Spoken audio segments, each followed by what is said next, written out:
বিসমিল্লাহির রহমানির রহিম। পরম করুণাময় ও অসীম দয়ালু আল্লাহর নামে শুরু।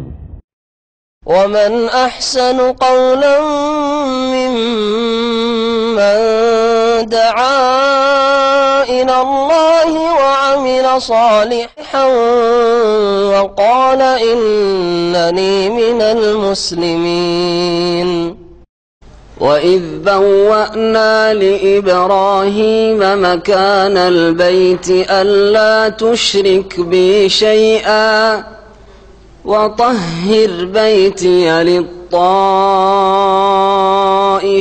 والقائمين والركع السجود وأذن في الناس بالحج يأتوك رجالا وعلى كل ضامر يأتين من كل فج عميق ليشهدوا منافع لهم ويذكروا اسم الله في أيام معلومات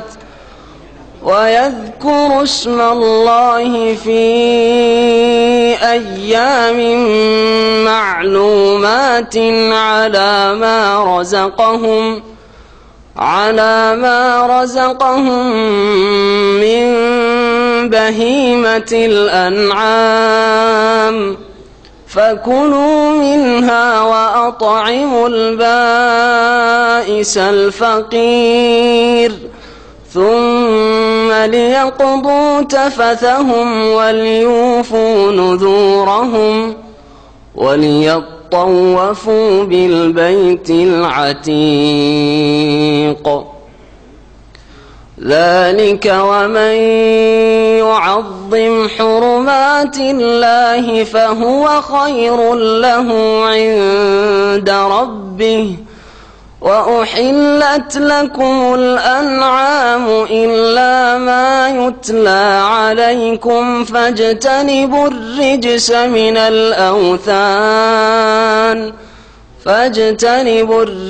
من الأوثان واجتنبوا قول الزور حنفاء لله غير مشركين به ومن يشرك بالله فكأنما خر من السماء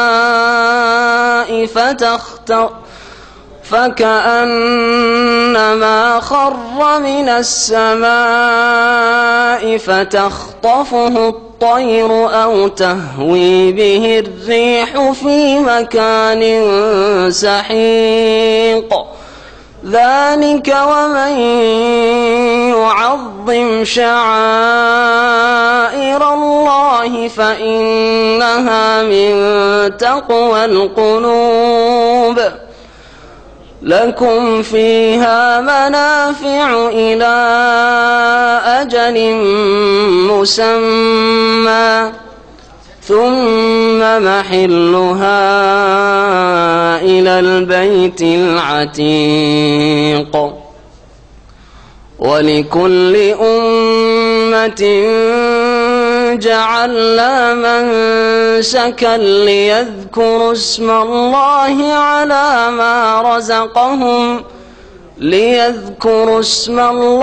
على ما رزقهم من بهيمة الأنعام فكلوا منها وأطعموا القانع والمعتر كذلك سخرها لكم لعلكم تشكرون لن ينال الله لحومها ولا دماؤها ولكن يناله التقوى منكم كذلك سخرها لكم لتكبروا الله على ما هداكم وبشر المحسنين إن الله يدافع عن الذين آمنوا إن الله لا يحب كل خوان كفور. السلام عليكم ورحمة الله وبركاته. بسم الله الرحمن الرحيم. الحمد لله رب العالمين والصلاة والسلام على سيد المرسلين نبينا محمد وعلى آله وصحبه أجمعين ومن تبعهم بإحسان إلى يوم الدين. أما بعد فأعوذ بالله من الشيطان الرجيم. ذلك ومن يعظم حرمات الله فهو خير له عند ربه وأحلت لكم الأنعام إلا ما يتلى عليكم فاجتنبوا الرجس من الأوثان واجتنبوا قول الزور. সম্মানিত ভাতৃমণ্ডলী, আল্লাহ পাক রব্বুল আলমিনের যাবতীয় প্রশংসা যে আল্লাহ পাক রব্বুল আলমিন কোরআনুল করিম নাজিল করেছেন, যা দিয়ে আল্লাহ পাক আমাদের দিন দুনিয়া ইহকাল পরকাল সব ক্ষেত্রে আমাদের সার্বিক কল্যাণের ব্যবস্থা করেছেন। বলেন আলহামদুলিল্লাহ।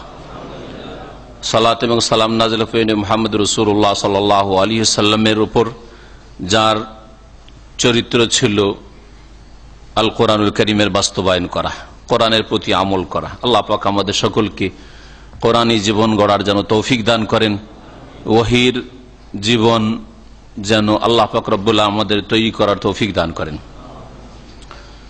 আমাদের তাফসীর হবে সূরাতুল হজের আয়াত নম্বর 30 থেকে। এই আয়াতের আগের বেশ কয়েকটি আয়াতের সাথে সম্পর্ক আছে, বিশেষ করে আয়াত নম্বর 26 থেকে যে বিষয়বস্তু শুরু হয়েছে তা হচ্ছে ইব্রাহিম আলাইহিস সালামকে আল্লাহ পাক বাইতুল্লাহর স্থান চিহ্নিত করে দিলেন আর ঘর বানাতে বললেন। বাইতুল্লাহ কাবা খানা তৈরি হলো, আর তারপর আল্লাহ পাক নির্দেশ দিলেন যে তুমি এখন ঘোষণা করো হজের ঘোষণা করলেন। যে যেইভাবে পারে আল্লাহ পাকের ঘর পর্যন্ত পৌঁছাতে যদি সামর্থ্য হয়, শক্তি থাকে, তাহলে বাইতুল্লাহর হজ জীবনে একবার ফরজ। এই ফরজকে আল্লাহ পাক উম্মতে মুসলিমাই শেষ নবী মুহাম্মদ সাল্লাল্লাহু আলাইহি ওয়াসাল্লামের উম্মতে ফরজ রেখেছেন। আল হজ্জ মাররা, জীবনে একবার হজ ফরজ। ফামা যাদা, এরপরে যত অতিরিক্ত হবে ফাহুয়া তাতাউ, সেটা হচ্ছে নফল। কিন্তু এই হজ ইসলামের অবস্থায় শিরক কুফরি অবস্থায় নয়, কারণ শিরক কুফরি অবস্থায় আমল কবুল হয় না।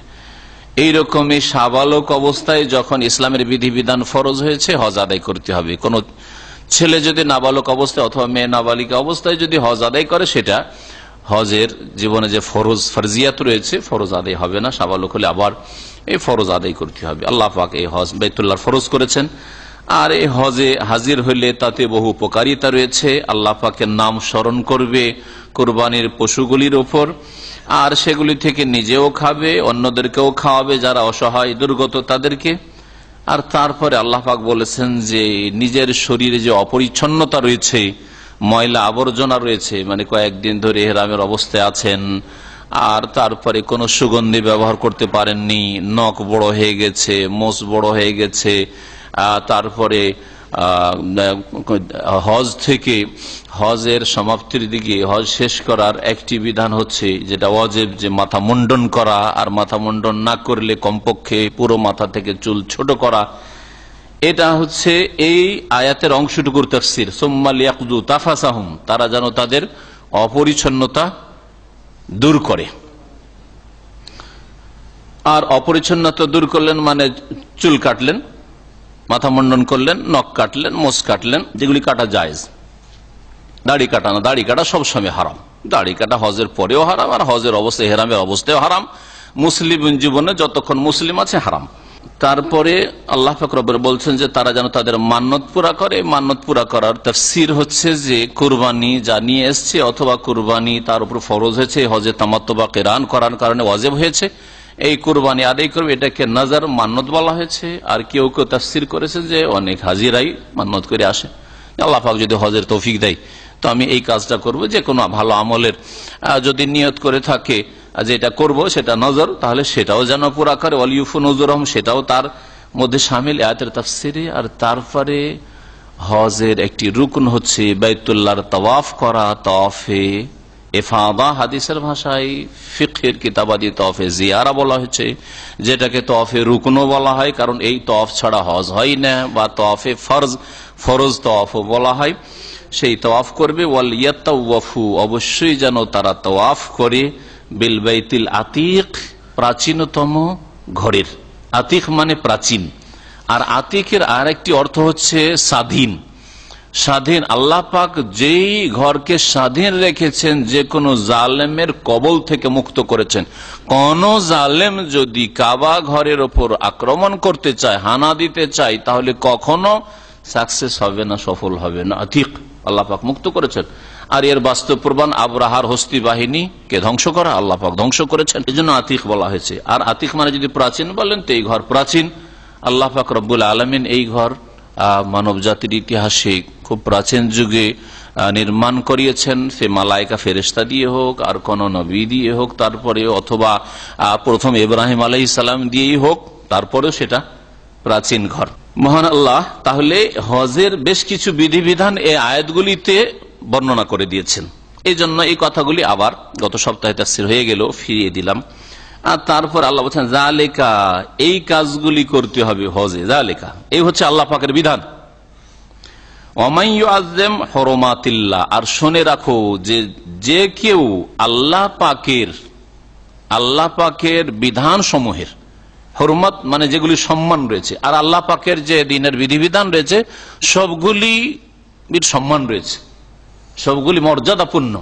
তো আল্লাহ পাকের হরমাত অর্থাৎ আল্লাহ পাক রব্বুল আলামিনের যে দিন ইসলামের বিধিবিধান, সে হজ সংক্রান্ত হোক, আর উমরার সাথে সম্পর্কিত হোক, আর নামাজের সাথে সম্পর্কিত হোক, আর তৌহিদ সুন্নতের সাথে সম্পর্কিত হোক, আল্লাহ পাকের যে কোনো বিধিবিধানের যে তাজিম করবে, দাড়ির সাথে হোক, এটা আল্লাহ পাকের বিধানের আপনি তাজিম করলেন। আর আপনি আপনার মোচ কেটেও ফেলছেন নাপাক জায়গায়, আর আপনি ডাস্টবিনে, আর সেখানে দাঁড়িয়ে ফেলছেন, আপনি আল্লাহ পাকে তাজিম করলেন, হরমাতের তাজিম করলেন না। আল্লাহ পাক রব্বুল আলামিনের যেগুলি হারামকৃত বস্তু, সেগুলি থেকে বেঁচে থাকা হচ্ছে আল্লাহ পাকের বিধানের তাজিম করা, শ্রদ্ধা করা।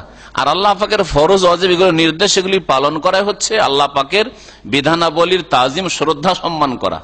মহান আল্লাহ বলছেন একটি সাধারণ কথা দিনের প্রত্যেকটি বিধিবিধানের ক্ষেত্রে, আর তার মধ্যে একটি হচ্ছে হজ, যেটা হচ্ছে প্রসঙ্গ। আল্লাহ বলছেন ওয়ামান ইউআযযিম হুরুমাতিল্লাহ, আর আল্লাহ পাক রব্বুল আলামিনের বিধান সমূহের তাজিম, শ্রদ্ধা, সম্মান করবে, ফাহুয়া খায়রুল্লাহ, তা তাদের জন্য মঙ্গলজনক হবে, কল্যাণকর হবে, মঙ্গলজনক হবে তার জন্য। অর্থাৎ আল্লাহ পাক রব্বুল আলামিন যে ইতিবাচক বলেছেন যে এই কাজগুলি করো, এগুলি করলে তাদের জন্য অশেষ নেকি রয়েছে, তার জন্য কল্যাণকর হবে। এইরকমই আল্লাহ পাক যেগুলিকে হারাম করেছেন, হারাম কথা কাজ থেকে যদি বেঁচে থাকে, সেটাও মানুষের জন্য কল্যাণকর, সেটাও ইবাদত। আর তার উপরে আল্লাহ পাকের পারিতোষিক রয়েছে, জাযা রয়েছে, প্রতিদান রয়েছে। এখান থেকে আরেকটি জিনিস জানলাম, যেমন আমরা ফরজ ওয়াজিব ভালো কাজ করলে, ইতিবাচক কাজ করলে, নামাজ পড়লে নাকি পাবেন, ফরজ পড়ে না, সুন্নত পড়ে না, পড়লে নাকি পাবেন না? পাবেন না? পাবেন না? হজ করলে নাকি পাবেন, ওমরা করলে নাকি পাবেন, পর্দা করলে নাকি পাবেন। ইতিবাচক যতগুলি ইসলামের বিধিবিধান আছে, এর উপরে নেকি সওয়াব রয়েছে, আল্লাহ পাকের পুরস্কার রয়েছে। সেই রকমই পাপ ছেড়ে দিলেও নেকি পাওয়া যায়। শিরিক করেন না, নেকি পাবেন। বিদআত করেন না, নেকি পাবেন। খুন করেন না, নেকি পাবেন। ব্যভিচারের কাছে যান না, নেকি পাবেন। হারাম খাওয়া থেকে বেঁচে থাকেন, নেকি পাবেন। হরমাত থেকে, হারাম কথা কাজ থেকে বেঁচে থাকলে, এগুলির তাজিম করলেন, সুতরাং হারাম থেকে বেঁচে থাকলেন, ফাহুয়া খায়রুল্লাহ, এটা তার জন্য, যে বেঁচে থাকবে তার জন্য কল্যাণকর হবে। তাহলে এই আয়াত প্রমাণ করে যে যেমন আল্লাহ পাকের আদেশ পালন করলে নেকি সওয়াব পাওয়া যায়, তেমনি নিষেধাজ্ঞা থেকে, নিষিদ্ধ কথা কাজ থেকে বেঁচে থাকলে, হারাম কথা কাজ, নাজায়েজ কথা কাজ থেকে বেঁচে থাকলেও কি পাওয়া যায়? নেকি পাওয়া যায়। যেমন ভালো চরিত্র মানুষের কাছে দেখালে, ভালো চরিত্র গঠন করলে নেকি পাওয়া যায়, তেমন খারাপ চরিত্র থেকে বেঁচে থাকলেও নেকি সওয়াব পাওয়া যায় ইনদা রাব্বিহি, রবের নিকটে।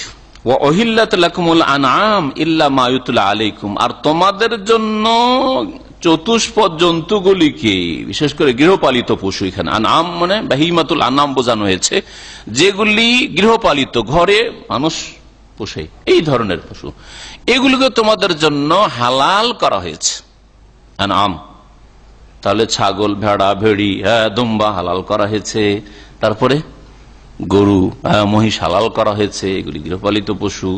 উট হালাল করা হয়েছে, এগুলি হালাল করা হয়েছে। ইল্লা মা ইউতলা আলাইকুম, তবে যেগুলি তোমাদেরকে পাঠ করে শুনিয়ে দেওয়া হয়েছে, তোমাদের উপরে তেলাওয়াত করে দেওয়া হয়েছে, অর্থাৎ এর পূর্বে নাজিল করা হয়েছে যে এই জিনিসগুলি হারাম।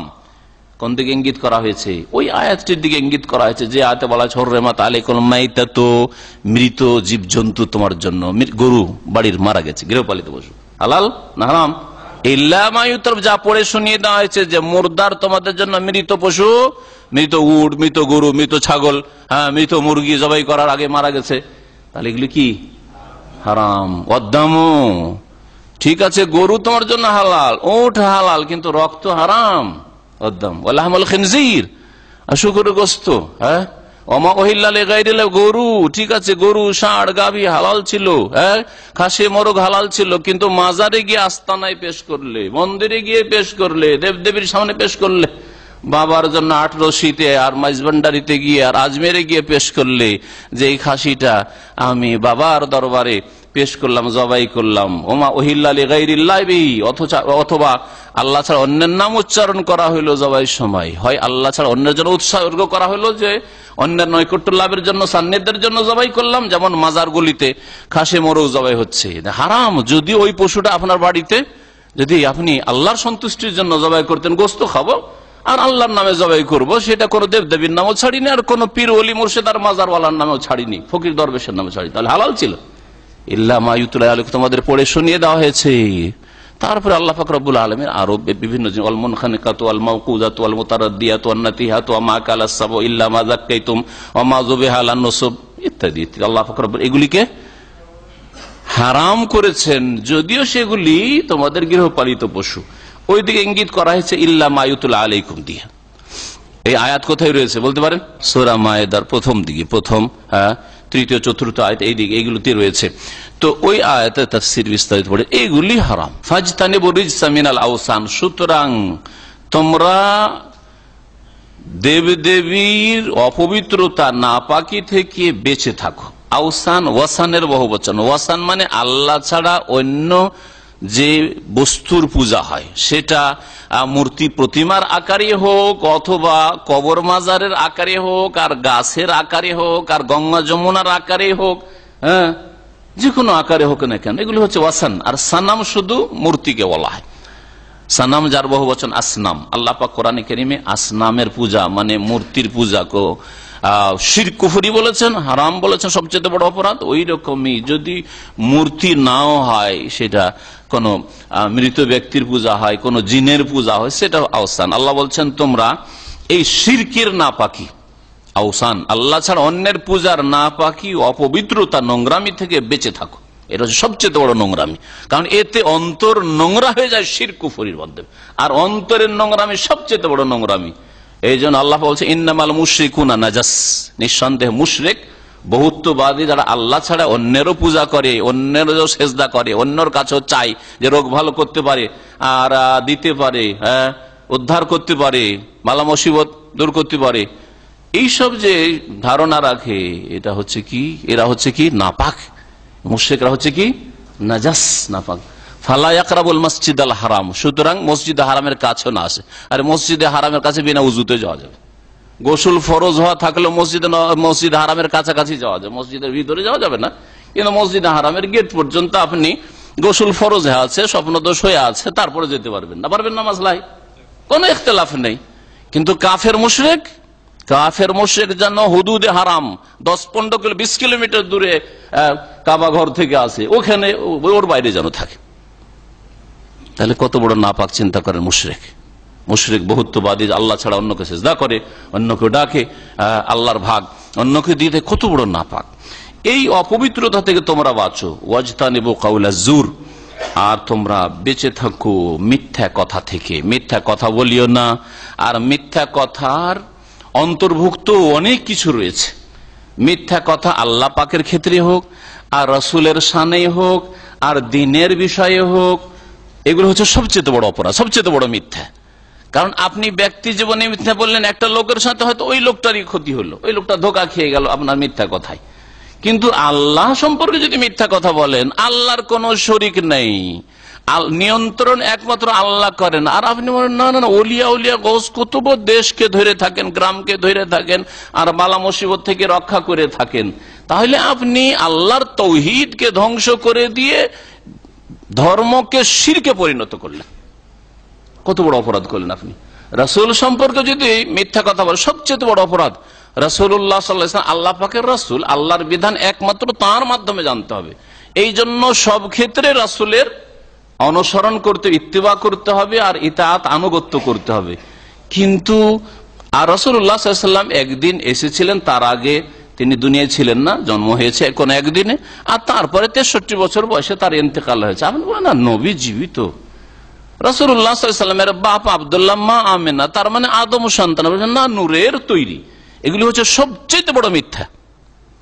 এইরকমই বড় মিথ্যা ধর্মের ক্ষেত্রে হালালকে হারাম করে দিলেন, হারামকে হালাল করে দিলেন, বিদাতকে সুন্নত করে দিলেন, মুস্তাহাব করে দিলেন, বিদাতকে দুই ভাগে ভাগ করে বিদাতে হাসানা সাইয়া। আরে ভাই, আমরা যেগুলো করি, কবর মাজারে ফুল চড়াই, চাদর চড়াই, অথবা আমরা মিলাদ করি, শবে বরাত করি, এগুলি যদিও নবী করেননি, তারপরে কিগুলো কি শবে মেরাজ, বিদাতে হাসানা। আল্লাহর দিন সম্পর্কে মিথ্যা কথা বলা সবচেয়ে বড় অপরাধ। এগুলি সবচেয়ে বড় অপরাধ, কারণ এগুলি দিয়ে লক্ষ লক্ষ মানুষ জাহান্নামের পথে চলে যাচ্ছে। আপনার এই মিথ্যা ধর্মের নামে মিথ্যা কথা বলার কারণে, রাসূলের নামে মিথ্যা কথা বলার কারণে, আল্লাহর নামে মিথ্যা কথা বলার কারণে কি হয়ে গেল? লক্ষ লক্ষ মানুষ বিভ্রান্তির শিকার হলো, জাহান্নামের রাস্তা ধরে নিল, জান্নাতের রাস্তা থেকে সরে গেল। আর দুনিয়ার ক্ষেত্রে মিথ্যা কথা বলার মধ্যে আবার ওর মধ্যে বিভিন্ন স্তর রয়েছে। সবচেয়ে বড় অপরাধ মানুষের সাথে মিথ্যা কথা বলার ব্যাপারে সাক্ষীর ক্ষেত্রে শাহাদাতুজ জুর। ওই নবী সাল্লাল্লাহু আলাইহি ওয়াসাল্লাম শাহাদাতুজ জুর বিশেষ করে মিথ্যা সাক্ষী দাও, কারণ মিথ্যা সাক্ষীর মাধ্যমে কি করলেন? এটা দোষীকে নির্দোষী বানিয়ে দিলেন, আর নির্দোষীকে দোষী বানিয়ে দিলেন, খুনের আসামি বানিয়ে। আসলে খুনের আসামি কিছুই জানে না সে, নির্দোষীকে দোষী বানিয়ে জমি হচ্ছে অমুক লোকের, আর একজনকে দাঁড়িয়ে দিলেন সাক্ষী, মিথ্যা সাক্ষী দিয়ে। তাহলে হক নষ্ট করলেন। এই মিথ্যা হচ্ছে মানুষের হকের ক্ষেত্রে বড় মিথ্যা, শাহাদাতুজ জুর। এই জন্য নবী করিম সাল্লাল্লাহু আলাইহি ওয়াসাল্লাম যখন, দেখো শাহাদাতুজ জুর এই কবিরা গুনাহ, আকবরুল কাবায়ের গুনাহ থেকে বসে গেলেন একবারে, মানুষকে সতর্ক করার জন্য যে কখনো মিথ্যা সাক্ষী দেবে না। মিথ্যা সাক্ষী দিয়ে আপনি নয়কে ছয় করে দিলেন, আপনি যার হক নাই তাকে দিয়ে দিলেন, হক প্রাপ্য নাই প্রাপ্য তাকে দিয়ে দিলেন, হ্যাঁ, বেঈমানি করার সুযোগ করে দিলেন আপনি, চরম অপরাধ। আর তারপরে তখন অন্য অন্য মিথ্যা কথা, দৈনন্দিন জীবনে বিভিন্ন মিথ্যা কথা বলা, এগুলি সব হচ্ছে কবিরা গুনাহ। মিথ্যা কথা বলা হচ্ছে হারাম। আল্লাহ বলছেন ওয়াজতানিবু কাউলাজ জুর, তোমরা মিথ্যা কথা থেকে বেঁচে থাকো। তারপরে মহান আল্লাহ ইরশাদ করেছেন হুনাফা লিল্লাহ, আল্লাহ পাকের জন্য একনিষ্ঠ হয়ে, মানে তার আগে আল্লাহ পাক বলেছেন যে শিরক থেকে বাঁচো, হ্যাঁ, ফাজতানিবু রিজসা মিনাল আওসান, তোমরা আল্লাহ ছাড়া অন্যের পূজা থেকে বাঁচো, দুর্গা পূজা থেকে বাঁচো, দরগা পূজা থেকে বাঁচো, হ্যাঁ, সব রকমের পূজা থেকে বাঁচো, আল্লাহ ছাড়া অন্যকে সিজদা করিও না। কেমন হয়ে? হুনাফা লিল্লাহ, আল্লাহর জন্য একনিষ্ঠ হয়ে, ইখলাসের সাথে একেবারে আপনার তৌহিদ, আল্লাহর একত্বকে নিখুঁত নির্ভেজাল করে, সামান্যতম যেন শিরক না থাকে, আপনার তাবিজ তোমার উপর আস্থা না থাকে, বালার ওপর আস্থা ভরসা না থাকে, যে দোয়া তাবিজ করা আছে আমার কোনো অসুবিধা হবে না, বাড়িতে আমার তাবিজ আছে কোনো অসুবিধা হবে না, হ্যাঁ, এইরকম যেন না থাকে। এইরকমই যতগুলি শিরক রয়েছে, বড় শিরক হোক অথবা ছোট শিরক হোক, সবগুলি থেকে মুক্ত হয়ে আল্লাহ পাকের ইবাদত করাই হচ্ছে হুনাফা লিল্লাহ, হানিফ মানে একনিষ্ঠ, এক বচন, আর বহু বচন হচ্ছে হুনাফা। হুনাফা লিল্লাহ, আল্লাহ পাকের জন্য একনিষ্ঠ হয়ে তোমরা আল্লাহ পাকের ইবাদত বন্দি করো, শিরক করিও না। গায়রা মুশরিকিনা বিহি, তার সাথে কোনো কিছুকে শরীক করিও না। শুনে রাখো, শিরক করলে মানুষের, একজন মুমিনের মূল্য কিছুই থাকে না, অথচ একজন মুমিনের রক্তের, জান আর মালের, ইজ্জত আবরুর কত তার মূল্য ছিল।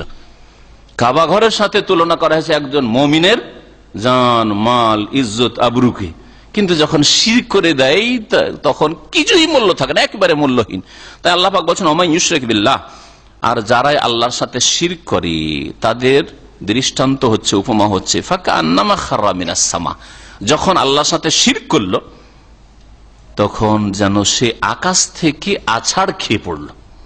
সুবহানাল্লাহ, আকাশ থেকে আছাড় খেয়ে পড়লো। মাত্র 8 থেকে 10 কিলোমিটার দূরে যদি উড়োজাহাজ থাকে আর যদি আছাড় খেয়ে পড়ে, বিমান বিধ্বস্ত হয়, তো এমন ছিন্ন ভিন্ন হয় যে কোনো কাউকে চেনাই জানে যে কে কোনটা আমার কোনটা আপনার, কে কার আত্মীয়, কিছুই চেনা যায় না। তাহলে যে শিরক করে সে কোথা থেকে আছাড় খেয়ে পড়ে? মিনাস সামা খাররা মিনাস সামা, আকাশ থেকে আছাড় খেয়ে পড়ল। আকাশ থেকে আছাড় খেয়ে পড়লে যেমন ছিন্ন ভিন্ন হয়ে যায়, অস্তিত্বহীন হয়ে যায়, কোন ওর মর্যাদা থাকে না। ওকে ভালো করে নিয়ে গিয়ে দাফন করবেন তাও খুঁজে পাচ্ছেন না যে কোনটা আমাদের লাশ যে আমরা নিয়ে যাই, হ্যাঁ কোনটা মুসলিম কোনটা কাফির, কিছুই খুঁজে পাচ্ছেন না, তাই না? এইরকমই যেন সে যখন ইমানে ছিল, মুমিন মুসলিম ছিল, তখন আকাশে তার মর্যাদা ছিল, আকাশে তার মর্যাদা ছিল। আল্লাহ পাকের কাছে এত মর্যাদা, মুমিন ভাই বোনদের কাছে তার এত মর্যাদা, তার ইমানের, তার ইসলামের, তার ইসলামী জীবনের। কিন্তু যেমনই শিরক করলো, আছাড় খেয়ে পাতালে পড়লো, তার কোনো মূল্য নেই, কোনো মূল্য নেই তার। ফাকান্নামা খাররা মিনাস সামা, এই জন্য আল্লাহ পাক তুলনা করেছেন, এই দৃষ্টান্ত এই জন্য পেশ করা হয়েছে। যখন আকাশ থেকে মানুষ আছাড় খেয়ে পড়ে, ফাতাখতাফু তায়র, তখন পাখির সুবিধা হয়, পাখির রুজির ব্যবস্থা হয়। নিচে নিচে খাবে, পড়ে আছে, একটু গোস্ত পড়ে আছে, টুকরো ছিন্ন ভিন্ন, কোথায় হাত, কোথায় পা, কোথায় কি পড়ে আছে। ফাতাখতাফু তায়র, তখন পাখিকুল ছো মেরে নিয়ে যায়, ছো মেরে নিয়ে যায়। আও তাহওয়ি বিহি রিহ, অথবা পাখিতে যদি না নিয়ে যায়, বাকি কিছু অংশ থাকলো, যদি জোরে বাতাস প্রবাহিত হয় তো বাতাসে তা উড়িয়ে নিয়ে যায়। আও তাহওয়ি বিহি রিহ, বাতাসে উড়িয়ে নিয়ে যায় ফি মাকানিন সাহিক, দূরবর্তী স্থানে। ফি মাকানিন সাহিক, সাহিক মানে বাঈদ, দূরবর্তী স্থানে উড়িয়ে নিয়ে যায়। কোথা থেকে কোথায় যে উড়িয়ে নিয়ে চলে গেল, কোনো কিছুই পাওয়া গেল। এইরকম হয়ে যায় কার অবস্থা, কার দশা? মুশরিকের, যে শিরক করে। কত বড় শিরক অপরাধ, আর শিরক করাই কত ক্ষতি, ইহকালের ক্ষতি, পরকালের ক্ষতি। আল্লাহ পাকের কাছে ওর জান, মাল, ইজ্জত, তাবরুর কোনো মূল্য থাকে না। যালিকা, এই হচ্ছে আল্লাহ পাকের নীতিমালা, যে তৌহিদ প্রতিষ্ঠা করো, তোমার মর্যাদা আকাশে রয়েছে।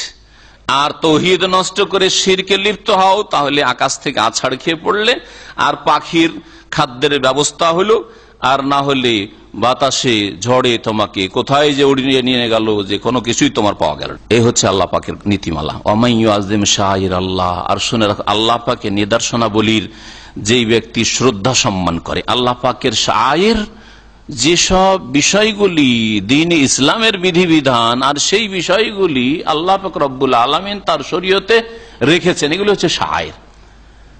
স্থানের ক্ষেত্রে হোক, অথবা সময়কালের ক্ষেত্রে হোক, অথবা সেই আমলগুলি কর্মের ক্ষেত্রে হোক, সবগুলি হচ্ছে শাআইর।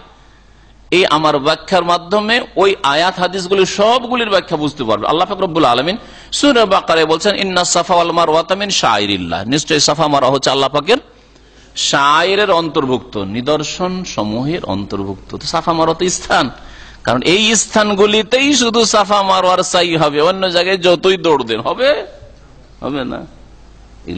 স্থানের ক্ষেত্রে ওই রকমই কালের ক্ষেত্রে, হ্যাঁ, আপনার হজের মাসেই হজ হবে, হজের দিনগুলিতে হজ হবে, আরাফার দিন ছাড়া অন্য দিন হজ হবে না। তো আরাফার দিন 9 তারিখের হজ আল্লাহ পাকের শাইরা, বহু বচন শায়ের। ওই রকম কুরবানির দিনগুলিতে কুরবানি হবে 10, 11, 12, 13, 14 আইয়ামে তাশরিক, এইগুলি হচ্ছে আল্লাহ পাকের শায়ের জামানার ক্ষেত্রে। বিধানাবলীর ক্ষেত্রে নবী করিম সাল্লাল্লাহু আলাইহি ওয়াসাল্লাম বলেছেন, ইন্নামা জুইলাত তাওয়াফু বিল বাইতি, হ্যাঁ, তাওয়াফুল বাইত ওয়াসাই বাইনাস সাফা ওয়াল মারওয়া ওয়া রামিউল জামার, হ্যাঁ, লিকামাতে যিকরিল্লাহ, এতে রয়েছে এগুলো শাইর, আল্লাহ পাকের শাইর নিদর্শন সহ, এগুলো আল্লাহ পাকের নিদর্শন। তাহলে তাওয়াফের কাজ, সাফা মারওয়া সাইর কাজ, আপনি কঙ্কর মারলেন জামারাত কি, এগুলি আল্লাহ পাকের শাইর।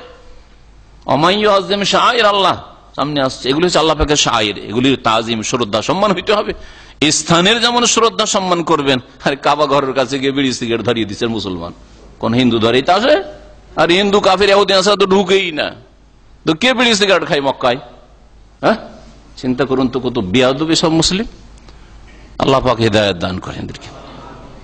কোথায় তাজিম? তাহলে আল্লাহ পাকের শায়ের, কত বড় শায়ের আল্লাহ পাকের ঘর, এই কাবা খানা, যে ঘর, পবিত্র ঘরকে আল্লাহ পাকের আতিক বলেছেন, স্বাধীন, মুক্ত, কেউ আক্রমণ করে এখানে কামিয়াব হইতে পারবে না।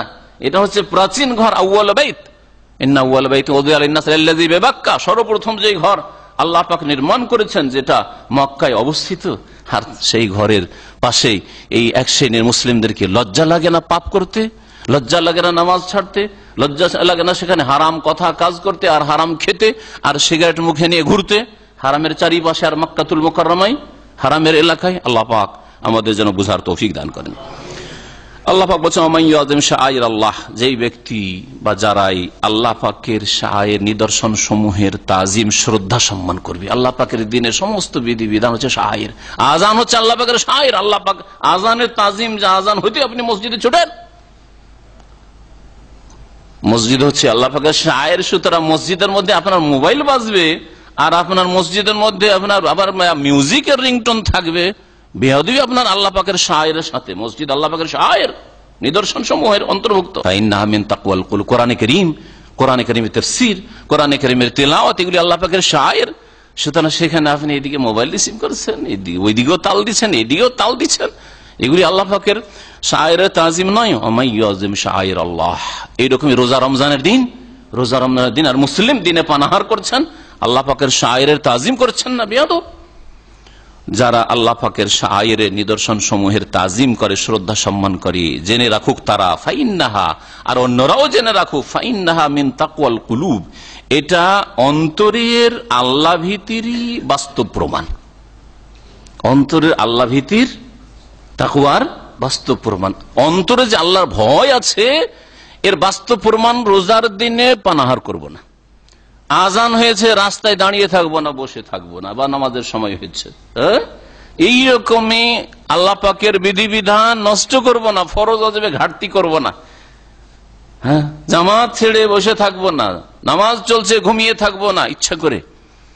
ফাইন্নাহা মিন তাকওয়াল কুলুব, অন্তরে যত যার বেশি তাকওয়া থাকবে তার বাস্তব প্রমাণ হচ্ছে আল্লাহ পাকের দিনের বিধান সমূহের, নিদর্শন সমূহের শ্রদ্ধা সম্মানের সম্মান হচ্ছে মিন তাকওয়াল কুলুব, অন্তরের ভয়ভীতির বাস্তব প্রমাণ বা পরিচয়। লাকুম ফিহা মানাফিহ, আল্লাহ পাক বলছেন তোমাদের জন্য এতে, অর্থাৎ এই কুরবানির পশুগুলিতে, কুরবানির পশুর কথা আল্লাহ পাক এর আগে আলোচনা করেছেন।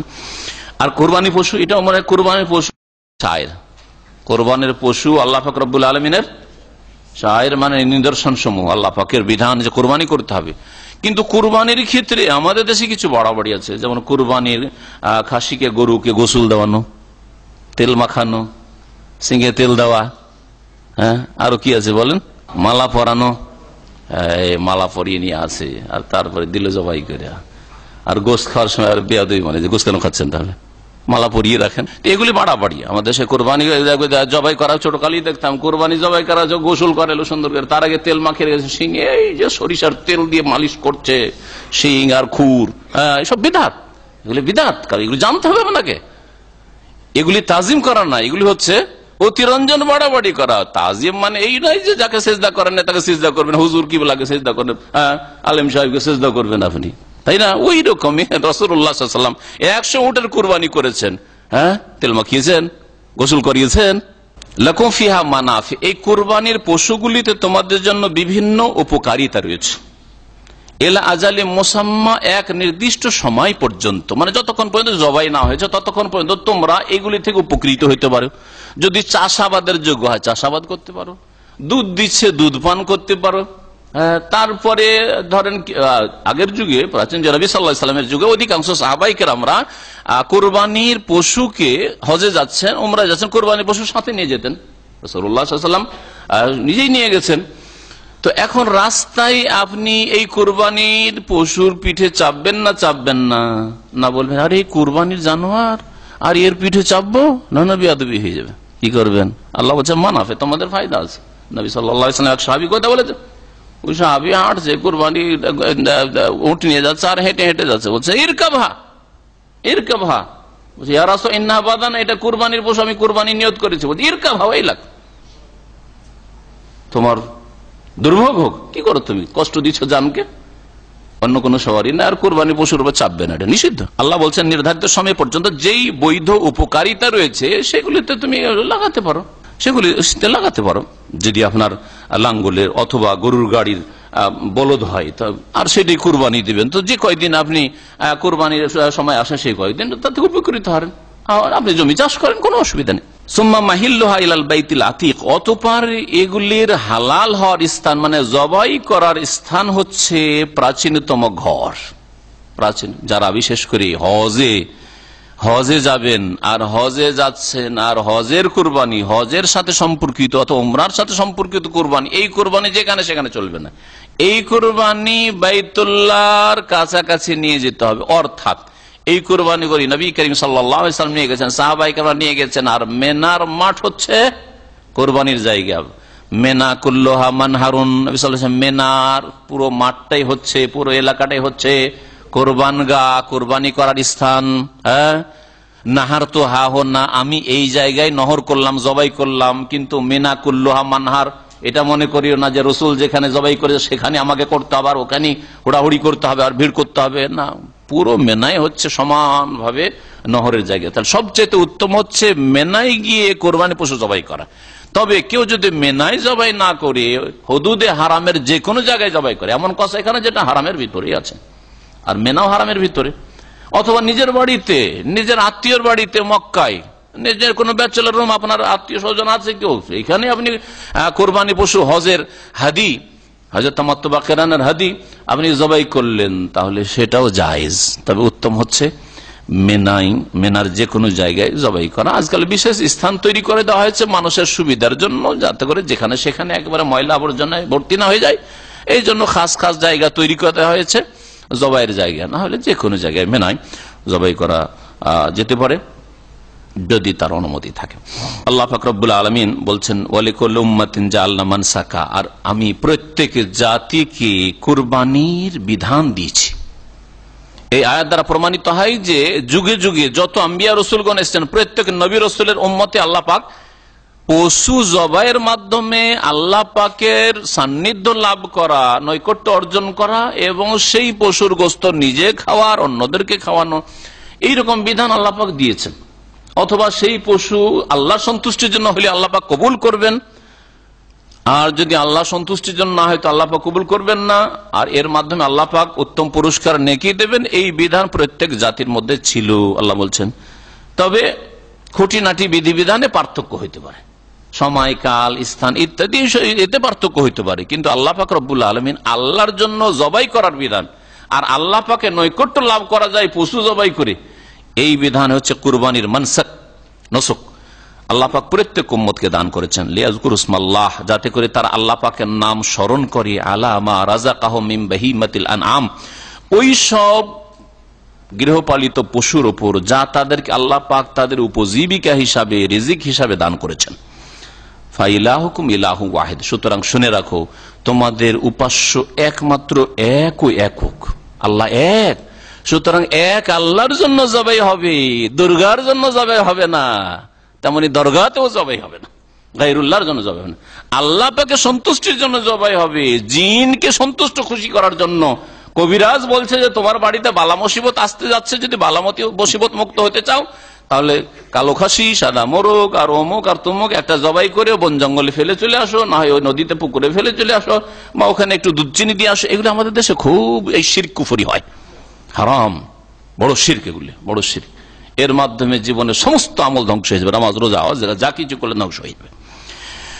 আল্লাহ পাক রব্বুল আলামিন বলছেন যে তোমাদের ইলাহ, যে সত্য উপাস্য, তিনি হচ্ছেন এক ও একক ইলাহু ওয়াহিদ ফালাহু আসলিমু, সুতরাং তার সামনে আত্মসমর্পণ করা, তার বিধিবিধান মেনে চলো। ওয়াবাশশিরিল মুখবিতিন, আর হে নবী মুহাম্মদ সাল্লাল্লাহু আলাইহি ওয়াসাল্লাম তুমি সুসংবাদ দিয়ে দাও আল্লাহ অভিমুখীদেরকে, মুখবিতিন বিনয়ীদেরকে, বিনয়ী ইখবাত বলা হয় বিনয়ী হওয়াকে, বিনীত যারা। আল্লাযীনা ইযা যুকিরাল্লাহ, মুখবিতিন কারা? আল্লাহ পাক রব্বুল আলামিন মুমিনদের বেশ কিছু গুণ বর্ণনা করেছেন। মুমিনদের গুণ সাবিরিন, ধৈর্যশীল। মুমিনদের গুণ হচ্ছে কি? সালেহীন, সৎকর্মশীল। মুমিনদের গুণ হচ্ছে মুসলিহিন, সংস্কারক। মুমিনদের গুণ হচ্ছে মুহসিনিন, ইহসানকারী, আল্লাহর হকের ক্ষেত্রে ইহসান করে, মানুষের সাথে ইহসান করে, আল্লাহ পাকের মখলুকের সাথে, সৃষ্টির সাথে, এমনকি পশু পাখির সাথেও সদ্ব্যবহার করে। মুহসিনিন, আল্লাহ পাক রব্বুল এইরকম মুখবিতিন বলেছেন, মুত্তাকিন বলেছেন, বিভিন্ন গুণ আল্লাহ পাক মুমিনদের বর্ণনা করেছেন কোরআনে কারীমে। তার একটি হচ্ছে মুখবিতিন, যারা বিনীত। আল্লাহ পাকের সামনে যারা বিনয়ী তাদেরকে তুমি সুসংবাদ দিয়ে দাও, জান্নাতের সুসংবাদ, ইহকাল পরকালে সার্বিক কল্যাণের সুসংবাদ। তারা কারা? এদের কিছু গুণ আল্লাহ এখানে বর্ণনা করে। আল্লাযীনা ইযা যুকিরাল্লাহ, বিনয়ী ওই সব মুমিনরা যাদের সামনে আল্লাহর কথা স্মরণ করা হলে, আল্লাহ পাকের উপদেশ দেওয়া হলে, আল্লাহ পাকের জিকির আজকার করা হলে, আল্লাহ পাকের কথা আলোচনা হইলে, মানে কোরআনে ও হাদিসের কথা আলোচনা হইলে, আল্লাহ পাকের গুণাবলীর কথা আলোচনা হইলে, আল্লাহ পাকের তৌহিদের কথা আলোচনা হইলে, যে কোনো বিষয় আল্লাহ পাককে স্মরণ করা এই বিভিন্ন ভাবে হইতে পারে। যদি আল্লাহ পাকের জিকির আজকার, আল্লাহ পাকের কথা আলোচনা করা হয়, ওয়াজিলাত কুলুবুহুম, তাদের অন্তর ভয়ে কেঁপে ওঠে, থরথর করে কেঁপে ওঠে। তাহলে অন্তরে ভয় ভীতি সঞ্চারিত হওয়া, এটা হচ্ছে বিনয়ী বান্দাদের, মুখবেতিনদের পরিচয়। শুধু সিম্পল মুসলিমদের পরিচয় না। মুসলিম কিন্তু কত জাহান্নামের কথা শুনে, কত জান্নাতের কথা শুনে, কবর আযাবের কথা শুনে, আল্লাহ পাকের ওয়াদার কথা শুনে, আল্লাহ পাকের শাস্তির কথা শুনে, আল্লাহ পাকের নিয়ামত কত আল্লাহ পাক দিয়ে রেখে শুনে, কখনো অন্তর নম্র হয় না, আর কখনো অন্তর ভয়ে কেঁপে ওঠে না যে হায় আল্লাহ কি করলাম, কত সময় নষ্ট করলাম, আর কত আল্লাহ পাকের ফরজ ওয়াজিব নষ্ট করলাম, গুনাহ করলাম, তওবা করি, সংশোধন করি। যদি না হয় তাহলে বোঝা গেল যে এরা মুখবিতিন, সত্যিকার অর্থে এরা বিনয়ী বান্দা নয়। আল্লাহ পাক বলছেন ওয়াসসাবিরিনা আলা মা আসাবাহুম, আর বিনয়ী কারা? যারা তাদের উপর যে বিপদ আপদ আপতিত হয় তাতে ধৈর্য ধারণ করে। সাবিরিন, ধৈর্য ধারণ করে। আর কি করে? ওয়াল মুকিমিস সালাত, আর সালাত কায়েম করে। তার নামাজ না পড়েই শুধু মুসলিম হওয়া যায় না। সত্যিকার অর্থে মুসলিম যারা নামাজ কায়েমকারী, নামাজ যারা 5 ওয়াক্ত পড়ে, আর কমের পক্ষ 17 রাকাত 5 বারে জামাতে গিয়ে পড়ি, যেখানে আল্লাহ পাক পড়তে বলেছেন পুরুষদেরকে সেখানে গিয়ে পড়ে, ওর কাউমার রাকে, এরা হলো নামাজ কায়েমকারী। যদি ঘরে ঘরে সকলে নামাজ পড়ে তাহলে মসজিদের প্রয়োজন নেই। ঘরে ঘরে সকলে নামাজ পড়ে তাহলে মসজিদে আজান একামত হবে না, লোক দেখা যাবে না, কারো সাথে সাক্ষাৎ হবে না, নিজ নিজ জায়গায় থাকলো, বছর কি বছর দেখা সাক্ষাৎ হবে না। কিন্তু 5 ওয়াক্ত নামাজে গেলে আরে 5 বারের একবার তো দেখা হবে। সারাদিন ডিউটি করে রাত 12টায় এসে ঘুমায়, ফজরের নামাজে তো দেখা হবে না, ফজর না নাইট ডিউটি করে ফজরের থাকে, আরে জোহর বেলা তো আসর বেলা তো দেখা হবে, হবে নাকি? এর মাধ্যমে কি সম্পর্ক মুসলিম সমাজের মজবুত হবে না? অবশ্যই হবে। বহু হিকমত রয়েছে আল্লাহ পাক রব্বুল আলামিনের একসাথে জামাত সহকারে পুরুষদের নামাজ পড়ায়। এরা হচ্ছে নামাজ কায়েমকারী। ওমিম্মা রাযাকনাহুম ইউনফিকুন, আর যা তাদেরকে আমি উপজীবিকা দিয়েছি তা থেকে তারা ব্যয় করে, খরচ করে। অর্থাৎ ফরজ খরচ করা হয়েছে যাকাত দেওয়া, অথবা যেই সব খরচ খরচা করা ফরজ করেছেন, আপনার স্ত্রীর খরচ দেওয়া, বাপ মায়ের খরচ দেওয়া, ছেলে মেয়ের খরচ দেওয়া, নাবালক ভাই বোনদের খরচ দেওয়া, আপনার ভাতিজা আছে, ভাগ্নে আছে, এতিম হয়েছে, আপনার বোন চাকরি করে খাওয়াবে না, আপনাকে খাওয়াইতে হবে, অথবা আপনার সেই ভাবি আছে, সে চাকরি করে খাওয়াবে না, ভিক্ষা করে খাওয়াবে না, আপনারও ফরজ রয়েছে। এইরকম বহু ফরজ দায়িত্ব রয়েছে, এই ক্ষেত্রেও ব্যয় করে। শুধু যাকাত দিয়ে মুক্তি পাওয়া যাবে না, আর শুধু স্ত্রী আর ছেলে মেয়েকে খাওয়িয়ে আর বাপ মাকে খাওয়িয়ে মুক্তি পাওয়া যাবে না। এই সমস্ত আল্লাহ পাক যা ফরজ করেছেন খরচ করা অবশ্যই ওখানে খরচ করতে হবে। এইরকম মসজিদ কায়েম করে, এটা ফরজ খরচ। একটা গ্রামে মসজিদ লাগবে আর আপনাদের চাঁদা দিয়ে তৈরি হবে, বাইরে থেকে কেউ যদি ফ্রিতে একটা মসজিদ তৈরি করে দেয় তো হইলো, আর না হইলো না, এটা চলবে না। ফরজ খরচ, এটা সুন্নত মুস্তাহাব নাই, বরং এটা হচ্ছে ফরজ। আল্লাহ পাক রব্বুল আলামিন তারপর বলছে ওয়াল বুদনা জাআলনাহা লাকুম মিন শাআইরিল্লাহ, আর কুরবানির উটগুলি, বুদনা, বদন মানে হচ্ছে দেহ, আর কুরবানির পশুগুলির মধ্যে সবচেয়ে বড় আকারের পশু হচ্ছে উট। এই জন্য উটের অপর নাম হচ্ছে, উটকে জামাল বলা হয়, উটকে কি বলা হয়, আর এবেল বলা হয়, উটকে কি বলা হয়, বাইর বলা হয়, উষ্ট্রিকে উটনিকে নাকাতুন বলা হয়, নাকাতাল্লাহ ওয়াসুকিয়া, বহু নাম রয়েছে। আরবদের কাছে যে পশু বেশি ওর নামও বেশি। হ্যাঁ, এরকম ঘোড়ারও বেশ কিছু অনেক নাম রয়েছে। আল্লাহ পাক রব্বুল আলামিন বলছেন বুদনা, উটের একটি নাম হচ্ছে বুদনাতুন, আর বহু বচন অনেক উট বুদন। ওয়াল বুদনা জাআলনাহা লাকুম মিন শাআইরিল্লাহ, আল্লাহ পাক বলছেন যে আর উটগুলিকে, যেগুলি কুরবানির উট, সেগুলিকে তোমাদের জন্য আমি আল্লাহ কি করেছি, আমার নিদর্শন করেছি। এগুলি আল্লাহ পাকের নিদর্শন সমূহের অন্তর্ভুক্ত। আল্লাহ পাক বলছেন লাকুম ফিহা খাইর, তোমাদের জন্য এতে কল্যাণ রয়েছে, এতে তোমাদের জন্য কল্যাণ রয়েছে, বিভিন্ন কল্যাণ রয়েছে। তার মধ্যে উটের জবাই করার পরে গোশত খাবেন, তার আগে পর্যন্ত আপনি উপকৃত হবেন, যেমন একটু আগে বললাম যে কুমফিয়া মানাফি, এর আগে আয়াত গেল তাতে বলেছি। আর যখন জবাই করে দিলেন, গোস্ত খাবেন, আত্মীয় স্বজনকে খাওয়াবেন, বন্ধু বান্ধব খাওয়াবেন, গরিব দুঃখীকে খাওয়াবেন, পাড়া প্রতিবেশীকে খাওয়াবেন, তার এর মাধ্যমে দেখেন অনেক ফায়দা হইলো, খাওয়াইলেন, সম্পর্ক ভালো হইল।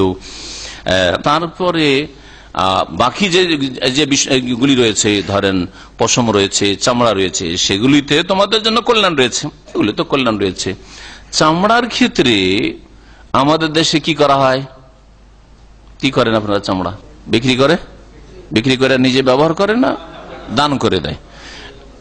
বিক্রি করে যদি দান করে তাহলে তো ঠিক আছে, কিন্তু আমাদের দেশে যেটা করে শুধু এইটাই জানে, আর এর বেশি জানে না। উটের যেমন আপনার জন্য গোস্ত খাওয়া জায়েজ, তেমনি সেই পশম থেকে উপকৃত হওয়া জায়েজ। হ্যাঁ, ওই রকমই চামড়াটা যদি আপনি শোধন করে নিতে পারেন আর সেটা দিয়ে আপনি কিছু মশক তৈরি করেন, আপনি যায় না আর কিছু তৈরি করেন, যা কিছু আপনি তৈরি করেন জায়েজ, ব্যবহার করা যেতে পারে। যে মশলা সাধারণ মানুষ মোটেই জানে না। আমাদের দেশের মানুষেরা, ভারত ও মহাদেশের মানুষরা যেহেতু এইসব কাজ জানেন না, এগুলি কাদের কাজ? ইংরেজরা শিখে গেছে যে মুসলিম তোরা আমাদের গোলামি করবি কর, কিন্তু তোরা ওই চামারের কাজ করবি না, ওইটা চামার এক গ্রুপ আছে, ওরা করবে। নাপিতের কাজ করবি না, ওরাই করবে শুধু। হ্যাঁ, ডম মেথরের কাজ করবি না, তোরা যে বড় লোক, তোরা কেন করবি? ওইগুলো ওরা করবে। যার ফলে ডোমের কাজ, চামারের কাজ, মেথরের কাজ, এগুলোকে নোংরা কাজ, ছোট কাজ মনে করা হয়। আর এই পেশা যদি কেউ করে তাকেও ছোট মনে করা হয়। কেউ মেয়ে দিতে চায় না, বোন দিতে চায় না, এসব জাহিলিয়াত কাফেরদের ঢুকানো, কাফেররা মুসলিমদের মগজে ঢুকায় গেছে। যদি আপনি সেটা যদি আপনি যেমন মুচিরা করে, শোধন করে, যেটাকে বলা হয় দাবাগাত, সেটা করে নিতে পারেন, সেটাকে যদি কাজে লাগাতে পারে তো নিজের কাজে লাগাইতে পারেন আপনি। আর না হইলে বেচে পয়সা খাওয়া জায়েজ নয়। ওলামারা এই ক্ষেত্রে একমত যে চামড়া বিক্রি করে নিজে পয়সা খাওয়া হারাম। তাহলে কি করতে হবে এখন? তাহলে একটা রাস্তা থাকলো যে বিক্রি করে গরিব মিসকিনকে দিয়ে দাও। এইরকম করে থাকে আমাদের দেশের মানুষরা। ফাজকুরু ইসমাল্লাহ আলাইহা, সুতরাং তোমরা এগুলির ওপর, মানে এই উটের ওপর আল্লাহ পাকের নাম উচ্চারণ করো। বিসমিল্লাহ, বিসমিল্লাহ না বললে হালাল হবে না। আর তার সাথে আল্লাহু আকবার, বিসমিল্লাহ আল্লাহু আকবার বা আল্লাহু আকবার। সাওয়াফ ফাজকুরু ইসমাল্লাহ আলাইহা, এসব পশুর ওপর, উটগুলির ওপর তোমার আল্লাহর নাম উচ্চারণ করো, বিসমিল্লাহ আল্লাহু আকবার বলো। সাওয়াফা, সারিবদ্ধ অবস্থায়, অর্থাৎ দাঁড় করে। উট জবাই করার শরীয়তি উত্তম পদ্ধতি হচ্ছে যে উটকে দাঁড় করে রাখবেন আর তিনটা পা দেবেন। হ্যাঁ, কেন? তিন পায়ের ওপর দাঁড়িয়ে থাকবে আর একটা পা বাঁধা থাকবে। দাঁড়িয়ে থাকতে হলে তার তিন পায়ে দাঁড়াবে আর একটা পাকে। তারপরে সেটাকে জবাই করতে হবে। জবাইয়ের ক্ষেত্রে দুটো শব্দ আছে। আমরা একটা শব্দ শুধু জানি, এই জবাইটা জানি। জাবাহা বলা হয় ফেলে দিয়ে, পশুকে ফেলে দিয়ে কি করা? জবাই করা। যেমন গরু জবাই করা যেটা উত্তম পদ্ধতি, ওই রকমই খাসি, ছাগল, দুম্বা ইত্যাদি, মেষ, এগুলি জবাই পদ্ধতি ফেলে দেন। ফেলে দেওয়ার পরে বিসমিল্লাহ আল্লাহু আকবার জবাই করেন। এটা হচ্ছে শুইয়ে দিয়ে জবাই করা, যেটা এটাকে জাবাহ বলা হয়, জাবাহ। আর নাহার সূরা কাউসারে রয়েছে, মুখস্থ তো আছে কিন্তু জানেন না। হ্যাঁ, ফাসাল্লি লিরাব্বিকা, রবের জন্য কি করো? সালাত পড়ো, নামাজ পড়ো। আর ওয়ানহার, আর রবের জন্য জবাই করো। এখানে নাহার মানে জবাই করো। তো নাহার বলা হয় পশু দাঁড়ানো অবস্থায় জবাই করা, নাহার করা হয়। নাহার সিনাকে বল, নাহার মানে হয় বক্ষ, সিনা। আর উটকে দাঁড় করে যে সিনা রয়েছে বা সিনার এই যে হাড্ডিগুলো রয়েছে আর আপনার এই দিকটা রয়েছে, এখানে নরম জায়গা আছে, ওখানে ছোড়া মারতে হবে। এভাবে ছোড়া মারতে হবে। এর নাম হচ্ছে নাহার করা। নাহার করে দিতে হবে। আর তারপর যখন পড়ে যাবে আর রুহ পুরোপুরি বেরিয়ে যাবে, তখন চামড়া ছড়াও আর তারপরে গোস্ত কাটো। জীবন্ত অবস্থায় এখনো বেঁচে আছে, ছটপট করছে বা নড়াচড়া করছে, গোস্ত কাটাও জায়েজ নয় আর চামড়া খালানো জায়েজ নয়, যা অনেক মূর্খরা এই মূর্খামি করে থাকে। আল্লাহ পাক রব্বুল বলছেন যে সারিবদ্ধ অবস্থায়, মানে দাঁড়ানো অবস্থায় তাহলে উটগুলিকে জবাই করতে, উটের ওপর আল্লাহর নাম নিতে হয়, মানে জবাই করতে, এটা হচ্ছে উত্তম। আর শুয়ে দিয়ে, উটকে যদি শুয়ে দিয়ে কেউ জবাই করে, শুয়ানো খুব জটিল উটকে, যার ফলে আল্লাহ পাক একমত রয়েছে। তো আর এটা আল্লাহ পাক রব্বুল বিধান। শুয়ে দিয়েও কেউ যদি জবাই করে তো অনুত্তম হলো, কিন্তু পশু হালাল হবে। ওই রকম কেউ যদি গরু ছাগলকে দাঁড় করা অবস্থায় নাহার, মানে উট জবাই করার মতো নাহার করে ফেলে, তাহলে জায়েজ, কিন্তু উত্তমের বিপরীত করলো। ফায়জা ওয়াজাবাত জুনুবহা, আর তারপরে যখন সেই পশুগুলি, কুরবানির পশুগুলি বা যে কোনো পশু জবাই করছে, যখন কাত হয়ে পড়ে যাবে, ওয়াজাবাত মানে সাকাতাত, ওয়াজাবা মানে পড়ে যাওয়া, যখন পড়ে যাবে, জুনুবহা মানে কাত হয়ে, একদিকে কাত হয়ে পড়বে, ফাকুলু মিনহা, আর যখন রূহ বেরিয়ে যাবে তখন তা থেকে খাও, মানে গোশত খাও, নিজেরা খাও। ওয়াতিমুল কানিয়া ওয়াল মুতার, আর খাওয়াও, খেতে দাও কাকে? আল কানে, এমন ব্যক্তিকে যারা ভিক্ষা করে না, বরং নিজের কাছে যা অল্প আছে তাতে পরিতুষ্ট। আল কানে, যারা ধৈর্যশীল, পরিতুষ্ট, তাদেরকে খেতে দাও। অভাবী গ্রামের, কিন্তু লজ্জায় কারো কাছে হাত পাতে না, চাই না, কোরবানি করতে পারে না, কিন্তু কারো কাছে চাইতেও যাবে না, না খেয়ে থাকলো। এইরকম লোকেরা আসলে বেশি হক রাখে, এরাই বেশি হক রাখে, তাদের নাম আল্লাহ পাক আগে উল্লেখ করেছেন, এদেরকে খেতে দাও। ওয়াল মুতার, আর এমন লোকদেরকে খেতে দাও যারা কি করে? যাচ্চা করে, ভিক্ষুক, যাচ্চা করা ভিক্ষুক, চেয়ে থাকে, বাড়ি বাড়ি আসে আর বলছে তোমাদের বাড়ি কোরবানি হয়েছে, একটু আল্লাহর রাস্তায় দাও, কোরবানির গোশত দাও। হ্যাঁ, তোমাদের গরু হয়েছে, আমার হয়নি, গরুর গোশত দাও। তোমাদের খাসি হয়েছে, একটু খাসির গোশত দাও। ভিক্ষুকেরা যারা চেয়ে বেড়ায়, তাদেরকেও খেতে দাও। তাহলে আল্লাহ পাক রব্বুল আলামিন যারা অভাবী তাদেরকে দুই ভাগে ভাগ করলেন। এক অভাবী ধৈর্যশীল, আর নিজের কাছে যা আছে তাতে পরিতুষ্ট, সন্তুষ্ট, কারো কাছে চাইতে যায় না, লজ্জা করে। ইয়াহসাবুহুমুল জাহিলু আগনিয়া মিনাত তাআফফুফ, সূরা বাকারাতে আয়াতে ইরশাদ করেছেন যে আসল হকদার তো এই লোকেরা যারা অভাব আছে কিন্তু লজ্জায় চাই না। ইয়াহসাবুহুমুল জাহিলু, মূর্খ মানুষ, মোটা খায় মোটা বুঝে যে চাই না তো আবার দেবো কেন, তো এদেরকে মনে করে আগনিয়া, যে এরা অভাব মুক্ত, সচ্ছল, না হলে চাই না কেন। মিনাত তাআফফুফ, তাদের ভিক্ষা পেশা থেকে বেঁচে থাকার কারণে এদেরকে মনে করে যে আগনিয়া, এরা ধনী লোক, এরা অভাব মুক্ত লোক, এরা সচ্ছল লোক, অথচ এরাই বেশি হক রাখে। আল্লাহ বলছেন তারিফুহুম বিসীমাহুম, আল্লাহ বলছেন ওদের চেহারা দেখলে বুঝতে পারবে। সারাদিন খাইনি, হয়তো ছেলে মেয়ে খেতে পাইনি, অভাবে আছে, কিন্তু কাউকে বলে না। তারিফুহুম বিসীমাহুম লা ইয়াসআলুনা আন-নাস ইলহাফা, মানুষের কাছে পিড়াপিড়ি করে চাই না, দিতেই হবে, দিতেই হবে। আজকাল ভিক্ষুকদেরকে দেখবেন, আর এক শ্রেণীর মহিলা ভিক্ষুক হয়েছে, এমন চাইতে শুরু করলো, যদি দেখে যে রূপ চেহারা আপনার মাশাআল্লাহ, দাড়ি টাড়ি আছে, টুপি আছে, তো মনে করি এর কাছে অনেক কিছুই পাওয়া যাবে, এই চাওয়া শুরু করলো। আপনি হেঁটে যাচ্ছেন, পিছনে পিছনে দৌড় দিচ্ছে, আরে কাপড় ধরে টানতে লাগে, দেখেছেন না? দেখেন নাই? কাপড় ধরে টানতে লাগে, মনে করেছে যে কিছু কিছু না, এটা একটা কাপড় ধরে টানলে হয়তো দিয়ে দিবে।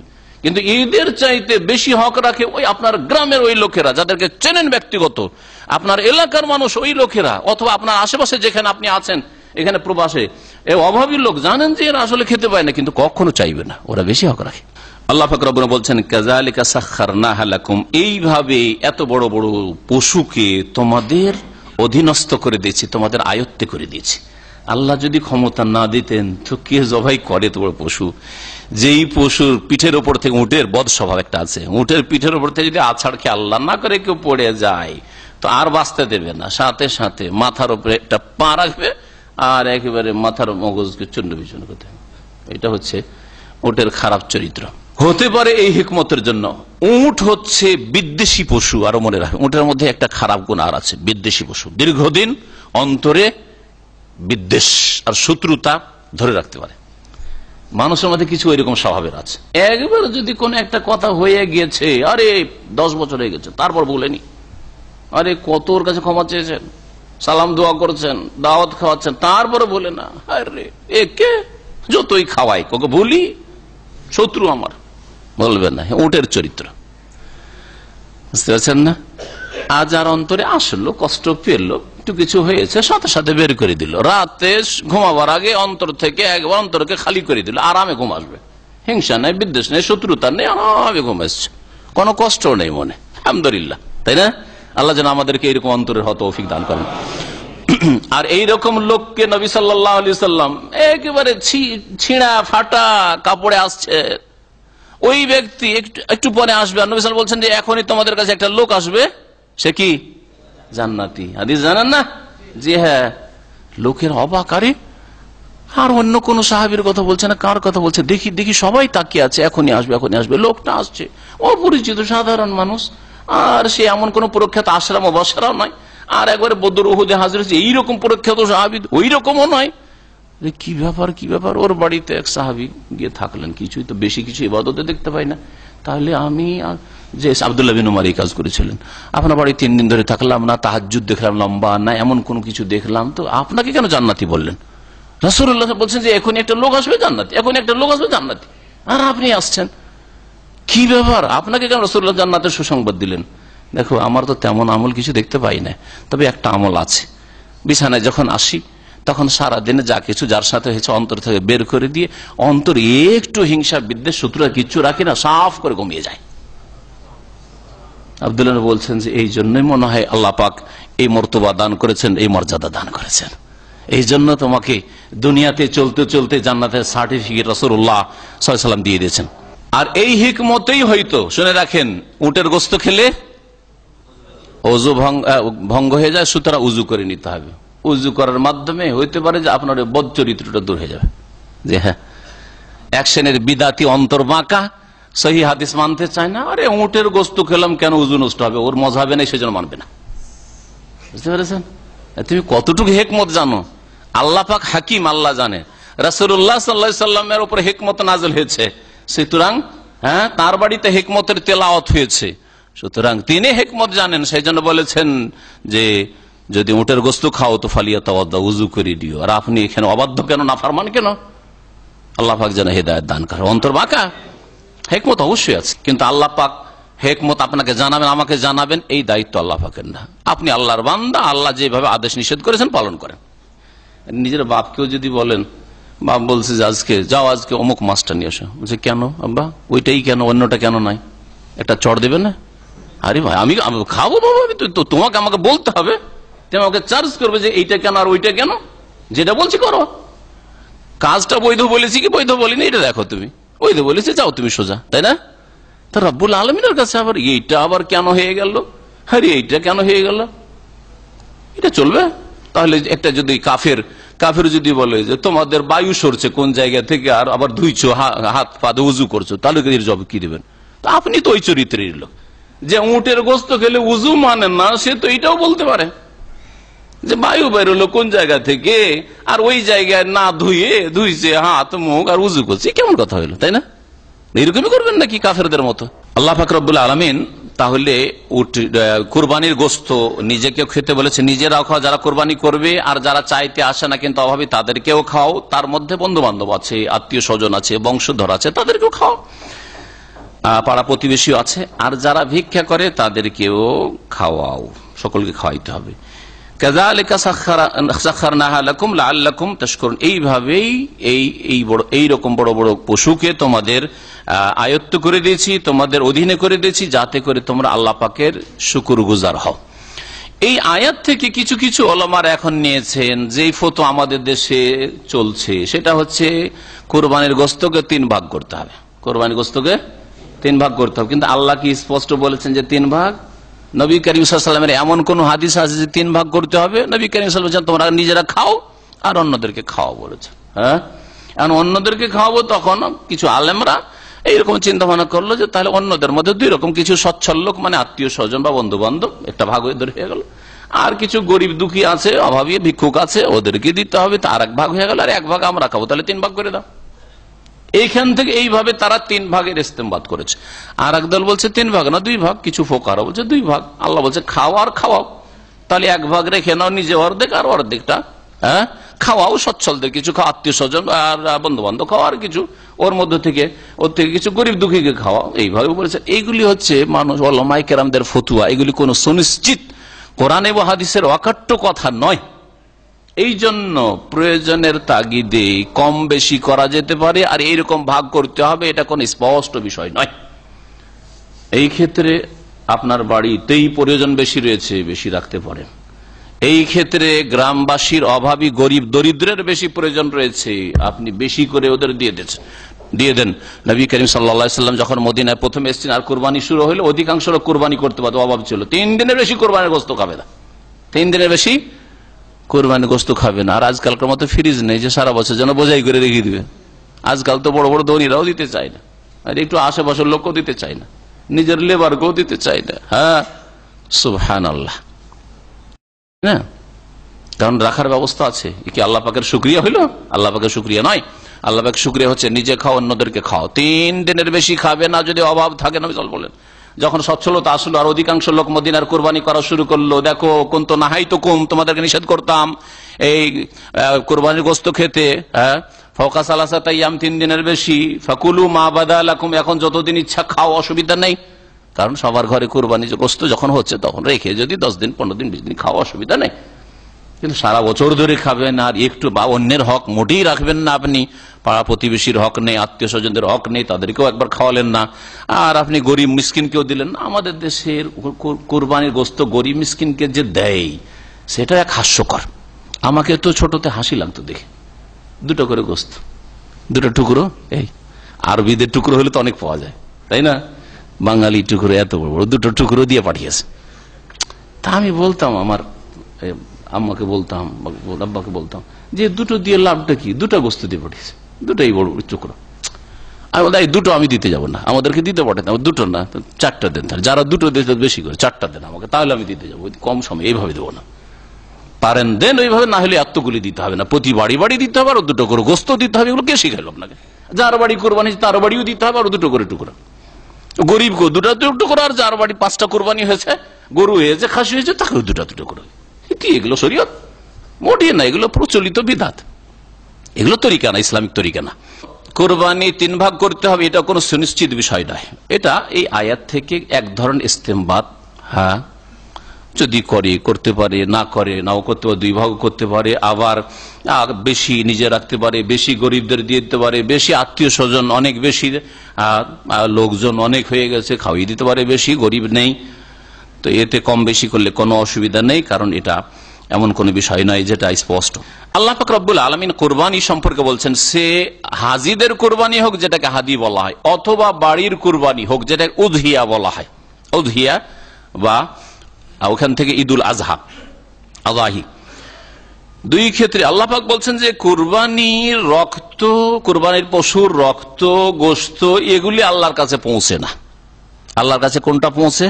তোমার অন্তরে আল্লাহর কতটা ভয় ভীতি আছে, আল্লাহকে কতটা ভালোবাসো, আল্লাহর দিনের বিধিবিধান ফরজ ইবাদত বন্দি কতটা ভালোবাসো, গুনাহ থেকে কতটা অন্তরে ঘৃণা আছে, এগুলি আল্লাহর কাছে পৌঁছে।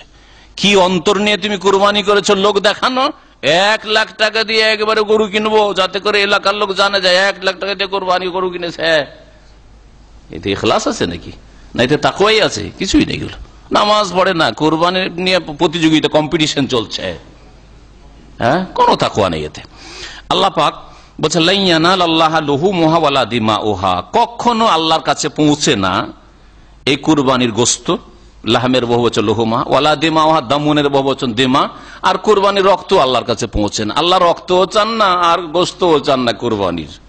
কি চান? ওয়ালাকিন ইয়ানালুহু তাকওয়া মিনকুম, তবে আল্লাহর কাছে পৌঁছে তোমাদের পক্ষ থেকে আল্লাহ ভীরুতা, তোমাদের অন্তরে কতটা পাপ গুনাহ থেকে বেঁচে থাকার ক্ষমতা আছে, এনার্জি আছে, কতটা বাঁচতে চাও গুনাহ থেকে, কতটা ফরজ ওয়াজিবের হেফাজত করো আর হারাম নাজায়েজ থেকে বাঁচো, এটা পৌঁছে কতটা আন্তরিকতার ইখলাস আছে এই কুরবানিতে। না লোক দেখানো কুরবানি হচ্ছে, প্রতিযোগিতা হচ্ছে।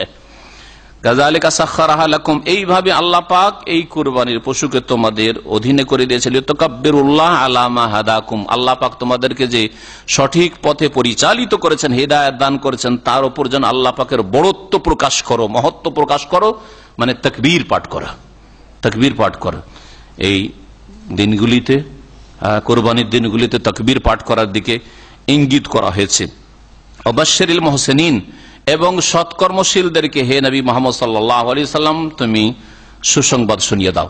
নবী করিম সাল্লাল্লাহু আলাইহি সাল্লামের জামানার পূর্বে জাহিলিয়াতের যুগে কাবার চারিদিকে কি ছিল? 360টা মূর্তি ছিল, 360টা মূর্তি ছিল। আরব মুশরিকেরা তাদের শিরকি আমলে, কুফরির ধর্মেও তারা কি করতো? ইব্রাহিমের দোহাই দিত যে ইব্রাহিম আলাইহিস সালামের ধর্মের উপর আছে মিথ্যুক তারা।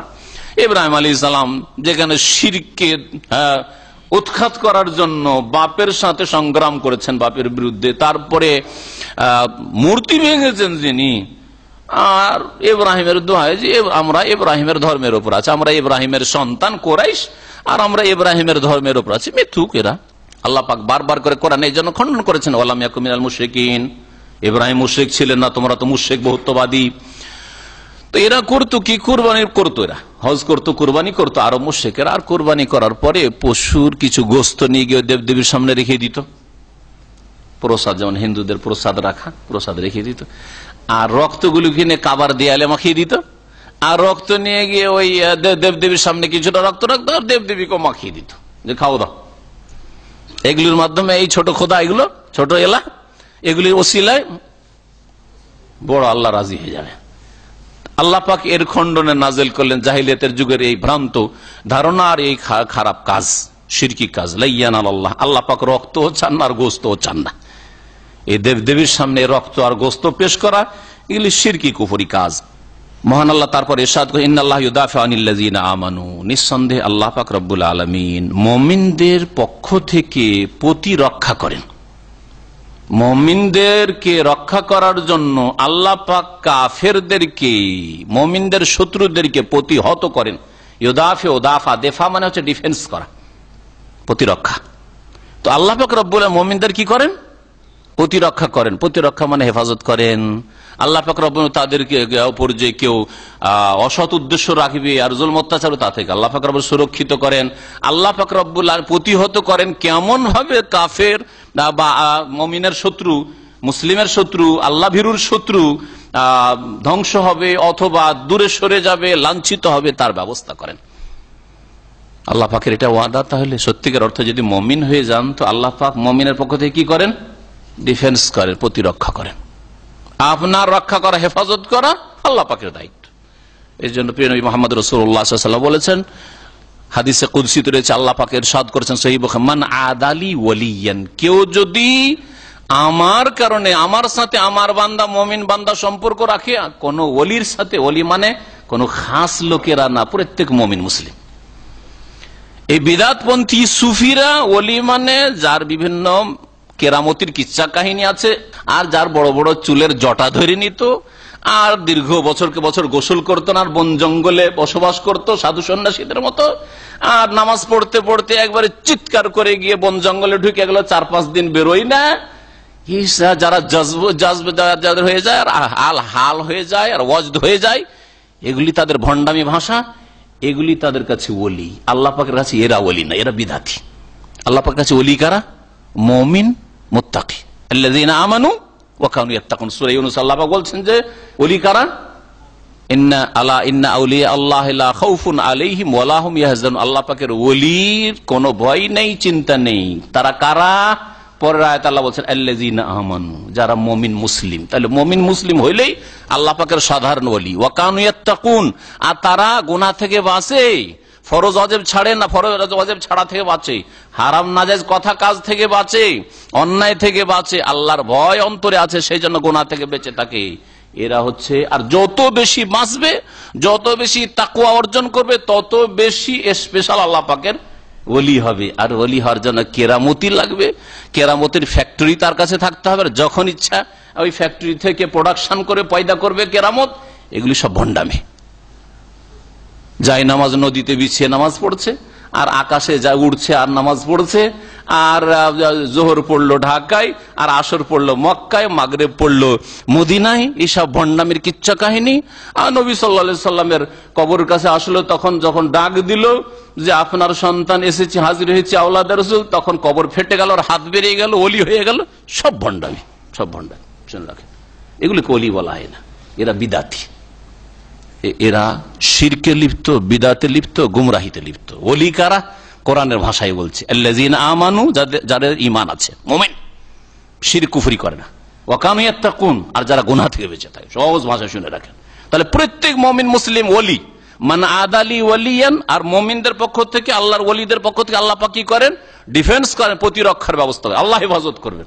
আপনাকে আমাকে চিন্তা করতে হবে না, আল্লাহ যতদিন রাখবেন হেফাজত করবেন আল্লাহ পাক রব্বুল আলামিন ইনশাআল্লাহ তাআলা। মান আদালি ওয়ালিয়ান, আল্লাহ পাক বলছেন আমার বন্ধুর সাথে, মানে মুমিনের সাথে কেউ যদি শত্রুতা রাখে তার ঈমানের জন্য, ইসলামের জন্য, হক কথা বলার জন্য, কোরআন হাদিসের কথা বলার জন্য, ধার্মিকতার জন্য, আল্লাহ ভীরুতার জন্য, কেন যে এইগুলো কথা বলে, কেন এই শিরক বলে, এটা বিদআত বলে, কেন সে নামাজের কথা বলে, আপনার যদি শত্রুতা করে, ফাকাদ আযানতুহু বিল হারব, তাহলে মুমিনের বিরুদ্ধে যে শত্রুতা করে তার বিরুদ্ধে আল্লাহ পাক যুদ্ধের ঘোষণা করেছেন। শুনে রাখেন ভালো করে, ফাকাদ আযানতুহু বিল হারবে, যে মুমিন মুসলিম আল্লাহর ওলির বিরুদ্ধে অস্ত্র ধারণ করবে, ক্ষয়ক্ষতি করার চেষ্টা করবে, লাঞ্ছিত করার চেষ্টা করবে, তার বিরুদ্ধে আল্লাহ পাক যুদ্ধের অলরেডি ঘোষণা করে রেখেছেন। আল্লাহ পাকের যুদ্ধ, আল্লাহ পাকের বিভিন্ন বালা মুসিবত, আল্লাহ পাকের আযাব, আসমানি আযাব, জমিনি আযাব, পারিবারিক আযাব, সামাজিক আযাব, আর আখিরাতের আযাব তো রয়েছে। আল্লাহ পাক ধ্বংস করবেন। ইন্নাল্লাহা লা ইউহিব্বু কুল্লা খাওয়ানিন কাফুর, নিঃসন্দেহে আল্লাহ পাক রব্বুল আলামিন ভালোবাসেন না প্রত্যেক খেয়ানতকারীকে। যারা বিশ্বাসঘাতক খেয়ানতকারী তাদেরকে আল্লাহ পছন্দ করেন না, বরং ধ্বংস করেন। আর কাফুর যারা নাশুকরগুজার, অকৃতজ্ঞ, কুফরি করে, আল্লাহ পাকের নিয়ামতের শুকরিয়া আদায় করে না, খায় আল্লাহ পাকের নিয়ামত, হ্যাঁ চলে আল্লাহ পাকের নিয়ামত নিয়ে, আর কবর মাজারে সিজদা করে, হ্যাঁ অন্যের উপর আস্থা ভরসা রাখে, আল্লাহ পাক তাদেরকে ভালোবাসেন না।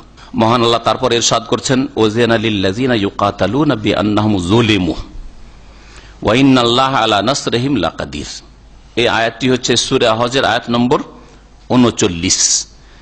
এই আয়াতে সর্বপ্রথম ইসলামের ইতিহাসে রাসূলুল্লাহ সাল্লাল্লাহু আলাইহি ওয়াসাল্লামকে, তার সাহাবাগণকে জিহাদ ফি সাবিলিল্লাহ, অস্ত্র ধারণ করা কাফেরের বিরুদ্ধে, মক্কার লোকদের বিরুদ্ধে, আর যারা ইসলামকে শেষ করে দিতে চায়, ইসলামের প্রচারে বাধা সৃষ্টি করে, তাদের বিরুদ্ধে জিহাদের প্রথম অনুমতি। জিহাদ ফরজ না, কি অনুমতি। জিহাদ কয়েক স্তরে গিয়ে ফরজ হয়েছে।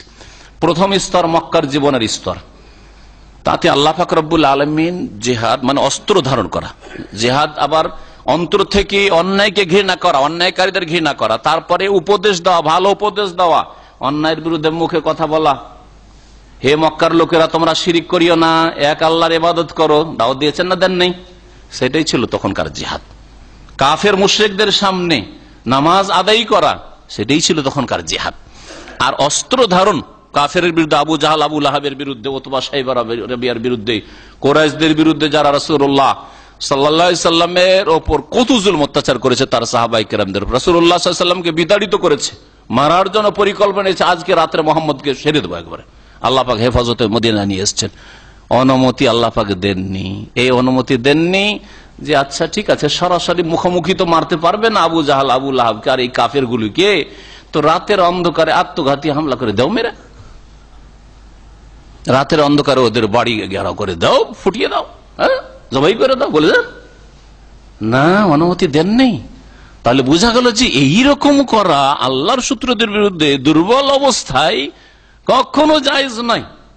কারণ ওই সময় যদি আল্লাহ এই অনুমতি দিতেন যে আবু জাহাল এত জুলুম করছে, সুমাইয়াকে শহীদ করলো, এইভাবে হত্যা করলো, এইরকম জুলুম অত্যাচার করছে বেলালের ওপর, আম্মারের ওপর, ইয়াসেরের ওপর, এত জুলুম অত্যাচার করছে খাব্বাবের ওপর, বহু সাহাবায়ে কেরামদের উপর, এমনকি রাসূলুল্লাহ সাল্লাল্লাহু আলাইহি ওয়াসাল্লামের উপর, রাসূলুল্লাহ সাল্লাল্লাহু আলাইহি ওয়াসাল্লামের কাঁধের উপর উটের ভুঁড়ি চাপিয়েছে, যাও যে কে পারবে এর গলাটাকে কেটে নিয়ে আসবে। তাহলে কি হইতো? রাতের অন্ধকারে কে মারতে পারবে, হ্যাঁ তাহলে কি হইতো? ইসলামের কিছু থাকতো? সব শেষ করে দিত। মক্কায় যেটুকু কাজ হচ্ছিল সমস্ত সাফ হয়ে যেত। কয়েক ঘন্টার মধ্যে একটা সাহাবী থাকতো না, সবকে শেষ করে দিত কাফেররা। আর রাসূলুল্লাহ সাল্লাল্লাহু আলাইহি ওয়াসাল্লামকে শেষ করে দিত আল্লাহ পাক, যদি স্পেশাল ঈসা আলাইহিস সালামকে আকাশে উঠানোর মতো উঠিয়ে না নিলে, তাই না? তাহলে এই হিকমতে দুর্বল অবস্থায় অস্ত্র ধারণ, বল প্রয়োগ করার নির্দেশ দেননি, অনুমতিও দেননি, বরং নিষেধ। আলাম তারা ইলাল্লাযিনা ক্বিলা লাহুম কুফু আইদিয়াকুম, তুমি কি দেখো না ওই সব লোকদেরকে যাদেরকে এক সময় বলা হয়েছিল কুফু আইদিয়াকুম, তোমাদের হাতকে বিরত রাখো। না, আবু জাহাল মারলেও মারবে না, খুন করলেও খুন করবে না। কুফু আইদিয়াকুম ওয়া আকিমুস সালাহ, নামাজ কায়েম করো, ওয়াতুজ যাকাত, আর দান খায়রাত করো।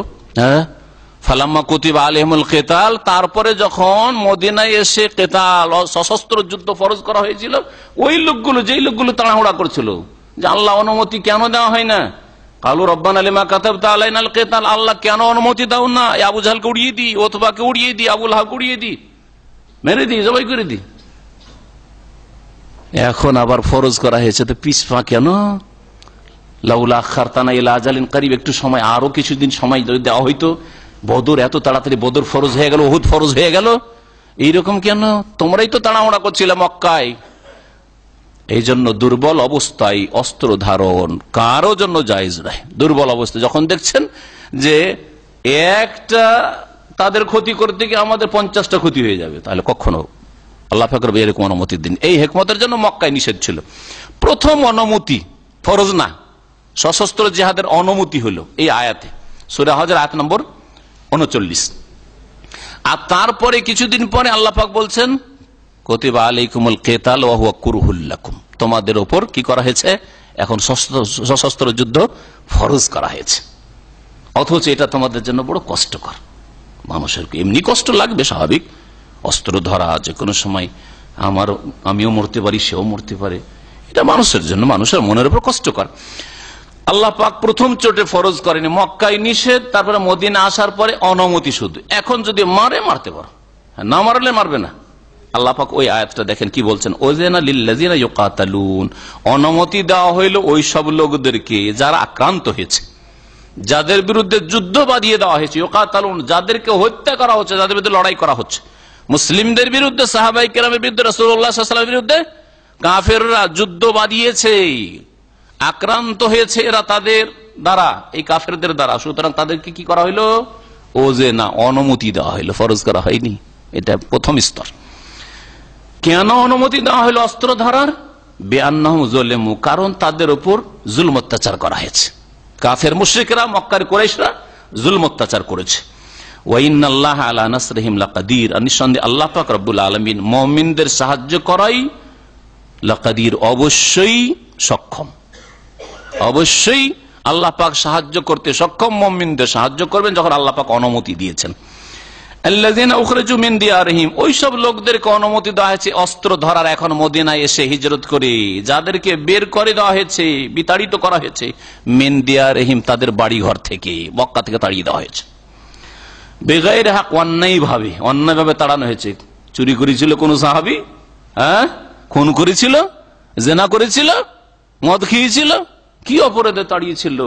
অপরাধটা কি ছিল? আল্লাহ বলছেন ইল্লা ইয়াকুলু রাব্বুনাল্লাহ, এদের অপরাধ একটাই ছিল যে বলেছিল আমাদের রব তোমাদের লাত উজ্জা মানাত দেবদেবী নয়, আমাদের রব আল্লাহ, রব্বুনাল্লাহ বলেছিল, লা ইলাহা ইল্লাল্লাহ, এই শাহাদাত দিয়েছিল। সেই জন্য এদেরকে মক্কা থেকে বিতাড়িত করেছিল এই কাফেররা। সুতরাং এই কাফেরদের বিরুদ্ধে যারা জুলম অত্যাচার করেছে, বাড়ি থেকে তাড়িয়েছে, ওদেরকে ধন সম্পদ থেকে বঞ্চিত করেছে, এদের বিরুদ্ধে অস্ত্র ধরার অনুমতি দেওয়া হইল। আল্লাহ পাক বলছেন যে এই যদি আল্লাহ বল প্রয়োগ করার বিধান নীতিমালা যদি শরীয়তে না দান করতেন, অর্থাৎ হকপন্থী মার খেয়ে থেকে যাবে সব সময়, এইটা যদি রেখে দিতেন, আর মার খেয়ে মারিও না, মারতে আসছে বাধা দিও না, এইরকম যদি করতেন, তাহলে পৃথিবীতে বিপর্যয় সৃষ্টি হয়ে যেত, আল্লাহ পাকের ইবাদতই হইতো না, মসজিদ বিরান হয়ে যেত, একটা মসজিদ কায়েম হইতো না, তারপরে যেসব উপাসনালয় রয়েছে ইবাদত বন্দেগীর, সেগুলিও হয়তো দিত না, যারা বিরোধী তারা তাই করত। আল্লাহ পাক তাই বলছেন ওয়ালাউলা দাফউল্লাহিন নাসা বা'দাহুম বিবাদ, যদি আল্লাহ পাকের প্রতিরক্ষা না হইতো, বা আল্লাহ পাক প্রতিহত না করতেন এক মানুষকে, মানে এক শ্রেণীর মানুষকে আর এক মানুষকে দিয়ে, আর এক শ্রেণীর মানুষকে দিয়ে, এক দলকে দিয়ে, অর্থাৎ মুমিনদেরকে দিয়ে, আল্লাহর বান্দাদেরকে দিয়ে, কাফেরদেরকে যদি আল্লাহ পাক প্রতিহত করার ব্যবস্থা না রাখতেন, আল্লাহর বন্ধুদেরকে দিয়ে আল্লাহর শত্রুদের, শয়তানের বন্ধুদেরকে যদি প্রতিহত করার আল্লাহ পাক যদি অনুমতি না দিতেন জিহাদ করার, তাহলে কি হইতো, লাহুদ্দামাত সাওয়ামিউ, তাহলে খ্রিস্টান যারা সংসার ত্যাগী, খ্রিস্টান সংসার ত্যাগী, যারা বৈরাগী, সংসার ত্যাগ করে খ্রিস্টান ধর্মে এরকম তারা করত, সংসার ত্যাগ করে বন জঙ্গলে চলে গেল, একটা কুড়ে ঘর তৈরি করলো ডালপাতা দিয়ে, আর ওখানে সারা জীবন আছে, গাছ থেকে কিছু ফলমূল খেলো না, সবসময় ইবাদত বন্দেগীতে লেগে আছে। এদের উপাসনালয়, ছোট ছোট উপাসনালয়কে সাওমাআতুন, এক বচন সাওয়ামে বলা হয়। আল্লাহ পাক বলছেন যদি আল্লাহ পাক হকপন্থীদেরকে দিয়ে, সত্যবাদীদেরকে দিয়ে বাতিলপন্থীদেরকে প্রতিহত না করতেন, তাহলে বিধ্বস্ত করে দেওয়া হইতো সংসার ত্যাগী খ্রিস্টানদের উপাসনালয়, বিয়াউন, এবং খ্রিস্টানদের গির্জা, চার্চকে বিয়াতুন জমা হচ্ছে বিয়াউন, ও সলাওয়াত, এবং ইহুদিদের উপাসনালয়, সলাওয়াত ইহুদিদের উপাসনালয়কে বলা হয়েছে। এগুলি হচ্ছে সঠিক তাফসীর এই শব্দগুলির। ও মাসাজিদ, আর মুসলিমদের মসজিদ সমূহ বিধ্বস্ত করে দেওয়া হইত। আল্লাহ পাক যদি সত্যবাদী যারা আল্লাহ পাকের দিনের খাদেম, যারা আল্লাহর প্রতি বিশ্বাসী মুমিন, এদেরকে দিয়ে যদি প্রতিহত না করতেন এই কুফরি শক্তিকে, বাতিল শক্তিকে, শয়তানের দলকে, তাহলে কোন জায়গায় কোনো চার্চও থাকতো না, উপাসনালয় থাকতো না, মসজিদও থাকতো না, সবকে ধ্বংস করে দিত। বিরোধীরা আসতো না, এরা আমাদের বিরোধী, সুতরাং এদেরকে ধ্বংস করে দাও। এই জন্য আল্লাহ পাক বল প্রয়োগ করা, শক্তি ব্যবহার করার, জিহাদ করার নির্দেশ দান করেছেন। ইউজকার ও মাসাজিদ ইউজকার ফিহা ইসমুল্লাহি কাসীরা, আর এমন মসজিদ সমূহ যেগুলোতে আল্লাহর নাম খুব বেশি বেশি স্মরণ করা হয়, আল্লাহর জিকির আজকার সবচেয়ে বেশি হয়। তো ইউজকার ফিহা ইসমুল্লাহি কাসীরা, এই বাক্যটার সম্পর্ক মাসাজিদের সাথে। মসজিদে সবচেয়ে বেশি আল্লাহ পাকের জিকির আজকার হয়, আর সবচেয়ে সুন্দরভাবে তৌহিদের ভিত্তিতে, শিরক মুক্ত আর রাসূলুল্লাহ সাল্লাল্লাহু আলাইহি ওয়াসাল্লামের আদর্শ মোতাবেক জিকির আজকার হয়ে থাকে, আল্লাহ পাকের স্মরণ হয়ে থাকে, নামাজ পড়ে থাকে। আর বাকি অন্যরা বিদাত মিশিয়েছে, শিরক মিশিয়েছে, আর সেখানে গায়রুল্লাহকেও ডাকা হয়, আল্লাহকেও ডাকা হয়। এই জন্য আল্লাহ পাক বিশেষ করে মসজিদের প্রশংসায় বলছেন ইউজকারু ফিহা ইসমুল্লাহি কাসীরা ওয়ালা ইয়ানসুরান্নাল্লাহু মান ইয়ানসুরুহু। আল্লাহ পাক একটি নীতিমালা তার বলছেন, অবশ্যই অবশ্যই আল্লাহ পাক ওই সব লোকদেরকে সাহায্য করবেন যারা আল্লাহকে সাহায্য করে। আল্লাহকে যদি সাহায্য করেন মানে আল্লাহর দ্বীনকে সাহায্য করেন, আল্লাহর বিধানকে সাহায্য করেন, আল্লাহর মসজিদ সাহায্য করেন, আল্লাহর মাদ্রাসা সাহায্য করেন, আল্লাহ পাকের দ্বীনের শিক্ষার যদি সাহায্য করেন, আল্লাহ পাকের দ্বীনের প্রচার প্রসার, দাওয়াত ও তাবলীগে যদি সাহায্য করেন, কোরআন এবং হাদিসের প্রচার তাবলীগ হইতে হবে। কোরআন হাদিসের তাবলীগ প্রচার যদি হয় আর তার সাহায্য করেন, তো অবশ্যই আল্লাহ পাকে সাহায্য করবেন। আর যদি বিদআতের প্রচার হয়, তাবলীগ হয়, তাহলে আল্লাহর সাহায্য হবে না, কারণ রাসূলের কথার তাবলীগ হচ্ছে না। বাল্লিগ মা উনজিলা ইলাইক, যা নাজিল হয়েছে কোরআন এবং হাদিস, কোরআন এবং হাদিসের প্রচার করতে হবে, তাবলীগ করতে আল্লাহ পাক বলেছেন, তাহলে আল্লাহ পাক সাহায্য করবেন। ইন্নাল্লাহা লাকাউইয়ুন আজিজ, নিঃসন্দেহে আল্লাহ পাক রব্বুল আলামিন মহাশক্তিধর, কবি, সর্বশক্তিমান, আজিজ, এবং তিনি মহাপরাক্রান্ত। আল্লাযীনা ইম্মাক্কান্নাহুম ফিল আরদি আকামুস সালাতা ওয়া আতাউয যাকাতা ওয়া আমারু বিল মা'রুফি ওয়া নাহাউ আনিল মুনকারি ওয়ালিল্লাহি আকিবাতুল উমুর। আল্লাহ পাক রব্বুল আলামিন এখন ওই সব মুসলিমদের কথা বলছেন যে সব মুসলিমদেরকে আল্লাহ পাক রাজত্ব ক্ষমতা দান করেছেন, যাদেরকে নেতৃত্ব দিয়েছেন, কোরআনের ভাষা যাদেরকে আল্লাহ পাক প্রতিষ্ঠিত করেছেন। প্রতিষ্ঠিত মানুষ বুঝেন, মানুষ যদি দেখে বাড়ি ঘর করে নিল, আর মোটামুটি আমি আমার গ্রামে বা আমার যেখানে শহরে থাকি সেখানে প্রতিষ্ঠিত মানুষ, প্রতিষ্ঠিত চলাফেরা করি, প্রতিষ্ঠিত। আল্লাহ পাক এই ভাষাটা এখানে প্রয়োগ করেছেন। যদি কাউকে আল্লাহ পাক ক্ষমতা দান করেন, শাসন ক্ষমতা দান করেন, নেতৃত্ব দান করেন, গদিতে পৌঁছে দেন, তাহলে মুসলিম শাসকের ফরজ দায়িত্ব কি শুনে রাখুন। এই আয়াত আল্লাহ পাক বলছেন, আয়াত নম্বর 41 সূরাতুল হজ। মুসলিম সরকার, যারা মুসলিম, আর আলহামদুলিল্লাহ আজ পৃথিবীতে কতটি দেশ রয়েছে মুসলিম দেশ? 56-57 পৌঁছে গেছে বা তারও বেশি। আল্লাযীনা ইম্মাক্কান্নাহুম ফিল আরদ, ওই সব লোকেরা যাদেরকে আমি পৃথিবীতে রাজ ক্ষমতা দান করলে, তাদেরকে প্রতিষ্ঠিত করলে, মাক্কান্নাহুম ফিল আরদ, জমিনে যদি তাদেরকে শক্তিশালী করি, নেতৃত্ব দান করেছে, গদিতে পৌঁছে দিয়েছি, আল্লাহ পাক পৌঁছেছেন, তিনি টেনে ফেলে দিতে পারেন 1 সেকেন্ডের মধ্যে। যেমন বহু লোক চোখের সামনে দেখলেন, ওই দূরের যুগে যেতে হবে না, এই 5-10 বছরের মধ্যে দেখলেন 40 বছর ধরে, 50 বছর ধরে যারা রাজ ক্ষমতায় ছিল, তাদেরকে আল্লাহ পাক এমন করে টেনে হেঁচড়ে ফেলে দিলেন যে তাদের অস্তিত্ব, তাদের বংশের আত্মীয় স্বজন করে অস্তিত্ব খুঁজে পাওয়া যাচ্ছে না। আর কেউ থাকলো কোথায় যা আছে আল্লাহ পাক জানে। আল্লাহ পাক যখন মুসলিমকে নেতৃত্ব দান করেছেন, তাদের কিছু গুরু দায়িত্ব আছে। আল্লাহ বলছেন, যদি জমিনে প্রতিষ্ঠিত করি তোমাদেরকে, কি করবে? আকামুস সালাতা, এসব লোকেরা কি করবে? নেতারা নামাজ কায়েম করবে, নিজেরা নামাজ পড়বে। জরুরি না যে লোকের সামনে এসে নামাজ পড়তে হবে, কারণ তাদের সুরক্ষার, কিন্তু 5 ওয়াক্ত নামাজ অন্তরে থাকতে হবে, নামাজ 5 ওয়াক্ত পড়তে হবে। আর নামাজ যারা পড়ে তাদের জন্য রাস্তাকে সুগম করে দিতে হবে, মসজিদ বানাইতে হবে, মসজিদে নিয়মিত যাতে আজান হয় আর ইমামতি হয়, তার জন্য ইমাম আর মুয়াজ্জিন নির্ধারিত করতে হবে, তাদের ভাতা দিতে হবে, এবং মসজিদের খেদমত করতে হবে। মসজিদের খেদমত হচ্ছে কিনা, দেশে মসজিদ যতটা প্রয়োজন এলাকায় ততটা আছে কিনা, নামাজ পড়ার ব্যবস্থা আছে কিনা, এগুলো দিতে হবে। এটা আর এই নয় যে শুধু নিজে নামাজ পড়ে আমি তো নামাজ পড়ি, মসজিদ 1 পয়সা বেরোবে না, মন্দিরের জন্য অনেক বেরোবে। যদি গির্জার জন্য চাওয়া হয় যথেষ্ট বেরিয়ে যাবে, হ্যাঁ, শিরক কুফরির জন্য যদি চাওয়া হয় তো অনেক বেরিয়ে যাবে, মসজিদের জন্য না না না, এইসব দিয়ে কি হয়? নামাজ কায়েম করবে। নামাজ, আচ্ছা, নামাজ কায়েম করা অন্তর্ভুক্ত যারা নামাজ পড়ে না তাদের খবর নেবে, খবর আছে।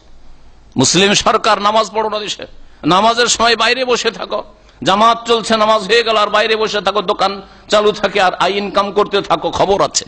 এটা হচ্ছে দায়িত্ব। আর আলহামদুলিল্লাহ এই বিধানগুলির বাস্তবায়ন রয়েছে সৌদি আরবে, নেই বলেন দেখি?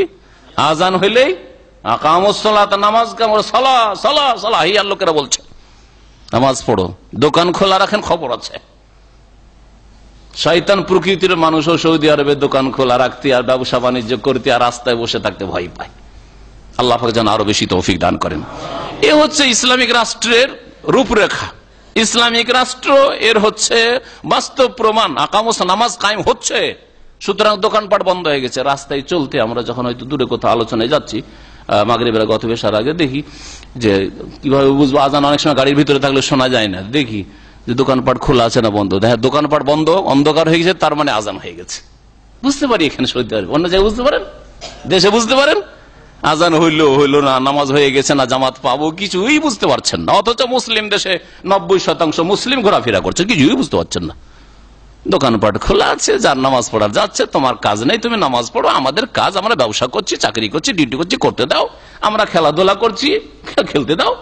হাউজুবিল্লাহ, এরাই মুসলিম? না না না, আল্লাহ বলছেন যে মুসলিম শাসক আকামুস সালাত, নামাজ কায়েম করবে, ওয়া আতাউজ যাকাত, আর যাকাত দেবে। যাকাত দিচ্ছে কি দিচ্ছে না খোঁজ, বড় বড় ব্যবসা, বড় বড় কোম্পানি তাদের যাকাত দিচ্ছে কি দিচ্ছে না খোঁজ নেবে না দেশের সরকার? অবশ্যই খোঁজ নেবে, এবং আমানতের সাথে সেগুলি যেন গরিবের কাছে পৌঁছে তার সুব্যবস্থা করবে। ওয়া আমারু বিল মারুফ, আর ভালো কাজের নির্দেশ দেবে। যে কোনো ভালো কাজ সরকার করাবে বাধ্যতামূলক। দেশে হেজাবের ব্যবস্থা করবে, পৃথক মহিলা কলেজ, মহিলা ইউনিভার্সিটি করবে, মহিলা মেডিকেল কলেজ করবে, ইত্যাদি ইত্যাদি। মহিলাদের উচ্চ শিক্ষার ব্যবস্থা করবে, কিন্তু আলাদা করবে। আমারু বিল মারুফ, এটা ভালো কাজ, ভালো কাজ নির্দেশ দেবে, যে কোনো ভালো কাজ নির্দেশ দেবে। ওয়া নাহা আনিল মুনকার, অন্যায় কাজে বাধা দেবে না। এইসব রাস্তায় মদের দ্বার খুলে যাবে, জেনার দ্বার খুলে যাবে, এতে বেহায়া হয়ে যাবে, সুতরাং এগুলো করতে দেওয়া যাবে না। সুতরাং মুসলিম মহিলা ড্রাইভিং করে বেড়াবে, এটা চলবে না। এই হক রয়েছে, অধিকার রয়েছে সরকারকে, মুসলিম শাসকের দায়িত্ব।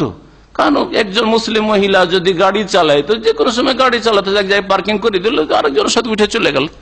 যেসব দেশে মহিলারা গাড়ি চালাচ্ছে এই হচ্ছে। আর যদি দেখতে হয় একটু ভালো করে গভীরভাবে দেখবেন, কোন জায়গায় থেমে দেখবেন, বিশেষ করে যেসব জায়গায় ধরো গার্ডেন পার্ক অথবা সমুদ্র বিচ, ওই সব জায়গায় চলে যান যে দেশে পুরুষও গাড়ি চালাচ্ছে, মহিলা গাড়ি চালাচ্ছে, আর সেখানকার অবস্থা দেখেন কি হচ্ছে। মলগুলিতে চলে যান, কি হচ্ছে, গাড়ি পার্কিং করে দিল, আরেকজনের গাড়িতে উঠে চলে গেল। তো ভাবছে যে আমার মেয়ে গেছে চাকরি করতে গেছে, অথবা কেনাকাটার জন্য গিয়েছে, ও আর এক কেনাকাটায় গিয়েছে। মুনকার, অন্যায় কাজে বাধা দিবে। যেসব অন্যায় কাজ অথবা অন্যায় কাজের রাস্তা খুলে যাবে, এইরকম যদি অনুমতি দেওয়া হয়, সেগুলিতে বাধা দেবে মুসলিম সরকার। আল্লাহ পাক এই কাজগুলি ফরজ করে, নামাজ কায়েম করা, নামাজ কায়েম দেশে হোক, যাকাত দেওয়া, ভালো কাজের নির্দেশ, অন্যায় কাজে বাধা দেওয়া, বল প্রয়োগ করে সরকার বল প্রয়োগ করবে।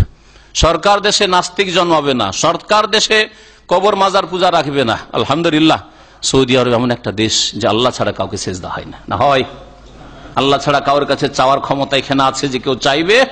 হ্যাঁ, আল্লাহ ছাড়া কারো আস্তানায় গিয়ে খাসি মোরগ জবাই করবে? আছে? আর তারপরে ভালো গুণগুলি নজরে আসে না সৌদি আরবের? ইসলামী রাষ্ট্র নজরে আসে না, শুধু খারাপ দোষগুলি নজরে আসে। আল্লাহ পাক যেন বুঝার তৌফিক দান করেন। আর এইরকমই আল্লাহ পাক রব্বুল আলামিন সমস্ত মুসলিম শাসকদেরকে আর মুসলিম জনসাধারণকে, জনগণকে হক প্রতিষ্ঠা করার আর নিজের দায়িত্ব পালন করার তৌফিক দান করেন। ওয়ালিল্লাহি আকিবাতুল উমুর, আর সমস্ত কাজের পরিণামের মালিক একমাত্র আল্লাহ। সবকিছুর মালিক আল্লাহ। আপনার পরিণাম, আমার পরিণাম, সবকিছুর পরিণামের, দেশের পরিণাম, সমাজের পরিণাম, সমস্ত কিছুর পরিণামের মালিক একমাত্র আল্লাহ পাক রব্বুল আলামিন। আল্লাহ পাক তারপরে ইরশাদ করছেন নবী সাল্লাল্লাহু আলাইহি ওয়াসাল্লামকে সান্ত্বনা দিতে, ওয়া ইউকাযযিবুকা, হে নবী তোমাকে যদি মিথ্যা মনে করি তো তাতে কষ্ট পেও না। এর আগেও করেছে, এটা কোনো নতুন কথা নেই। ফাকাদ কাযযাবাত ক্বাবলাহুম কওম নূহ, এর পূর্বে বা এদের পূর্বে, এই আরব মুশরিক কুরাইশদের পূর্বে যারা তোমাকে মিথ্যা মনে করেছে, নূহের জাতি মিথ্যা মনে করেছে নূহ আলাইহিস সালামকে, আদ সম্প্রদায়, সামুদ সম্প্রদায় নবীদেরকে মিথ্যা মনে করেছে। ওয়া কওমা ইব্রাহিম, ইব্রাহিম আলাইহিস সালামের জাতি। ওয়া কওমা লূত, লূত আলাইহিস সালামের জাতি। ওয়া আসহাবু মাদিয়ান, আর মাদিয়ানের অধিবাসীরা শুআয়ব আলাইহিস সালামকে মিথ্যুক মনে করেছে, মানেনি। ওয়া কুযিবা মূসা, এমনকি মূসা আলাইহিস সালাম আল্লাহর সাথে কথা বলে এসেছেন, তাওরাত নিয়ে এসেছেন, মুজিজা দেখিয়েছেন, তারপরে তাকে মিথ্যা মনে করা হয়েছে। ফামলাইতু লিল কাফিরিন, তখন আমি কাফেরদেরকে ছেড়ে দেইনি, ছাড় দিয়েছিলাম। আল্লাহর কাছে অবকাশের নীতি রয়েছে। কি রয়েছে? অবকাশ দেন, ছাড় দেন, ছেড়ে দেন না। আল্লাহর নীতিমালাতে রয়েছে ছাড় দেওয়া, ছেড়ে দেওয়া না। আল্লাহ পাক ছেড়ে দেন না। আমি কাফেরদেরকে ছেড়ে দিয়েছিলাম, ছাড় দিয়েছিলাম। আমলাই তো মানে ছাড় দিয়েছিলাম, ছাড় দিয়েছিলাম, অবকাশ দিয়েছিলাম। সুম্মা আখাযতুহুম, তারপরে তাদেরকে পাকড়াও করেছিলাম। সবগুলি জাতিকে, নূহের জাতিকেও, আদ সম্প্রদায়কে, সামুদকে, ইব্রাহিমের জাতিকে, লূত আলাইহিস সালামের জাতিকে, ওই শুআয়ব আলাইহিস সালামের বংশকে, ফিরআউনকে, মূসা আলাইহিস সালামের যুগের লোকদেরকে, সবগুলিকে আল্লাহ পাক পাকড়াও করেছেন আযাবে। ফাকাইফা কানা নাকির, আমার পাকড়াও কেমন ছিল। নাকির মানে হচ্ছে আমার পাকড়াও, নাকিরি আসলে ছিল একটা তাফসীর। আর কেউ কেউ নাকির মানে আমাকে অস্বীকার করার পরিণাম কেমন ছিল। নাকিরি মানে ইনকারি, আমাকে যে অস্বীকার করেছিল এই জাতিগুলি, তার পরিণামটা কেমন হয়েছিল চিন্তা করো। কি তাদের দুর্দশা হয়েছিল, আর কেমন ভাবে তাদেরকে নিশ্চিহ্ন করে দিয়েছিলাম, ধ্বংস করে। ফাকাইয়্যিম মিন কারিয়া, বহু জনপদ রয়েছে, দেশ রয়েছে, সমাজ রয়েছে, আহলাকনাহা, সেগুলিকে আমি ধ্বংস করে দিয়েছিলাম। কেন? ওয়াহিয়া জালেমা, কারণ তারা জালেম ছিল। ফাহিয়া খাওয়িয়াতুন আলা উরুশিহা, ওই এলাকাগুলি, দেশগুলি উল্টো মুখে পড়েছিল। খাওয়িয়াতুন মানে পড়েছিল, খালিয়াতুন শূন্য হয়ে যাওয়া, পড়ে থাকা, পড়েছিল। আলা উরুশিহা, বিধ্বস্ত হয়ে ছাদের ভরে। আরশের বহু বচন হচ্ছে উরুশ, আরশ মানে সিংহাসন, আর আরশ সাকফ, এই ছাদকে বলা হয়, এটা হচ্ছে আরশ। এই বিল্ডিং এর আরশ কোনটা? ছাদটা, ফ্লোর। তো আল্লাহ পাক বলছেন যে যখন কোন জাতিকে ধ্বংস করেছি, তখন সেই জাতির ঘর বাড়িগুলি ছাদের ভরে উপুর হয়ে পড়েছিল, মানে বিধ্বস্ত হয়ে পড়েছিল। অবিরি মুআত্তালা, আর তাদের অনেক কূপগুলি বিরান হয়ে গেছিল।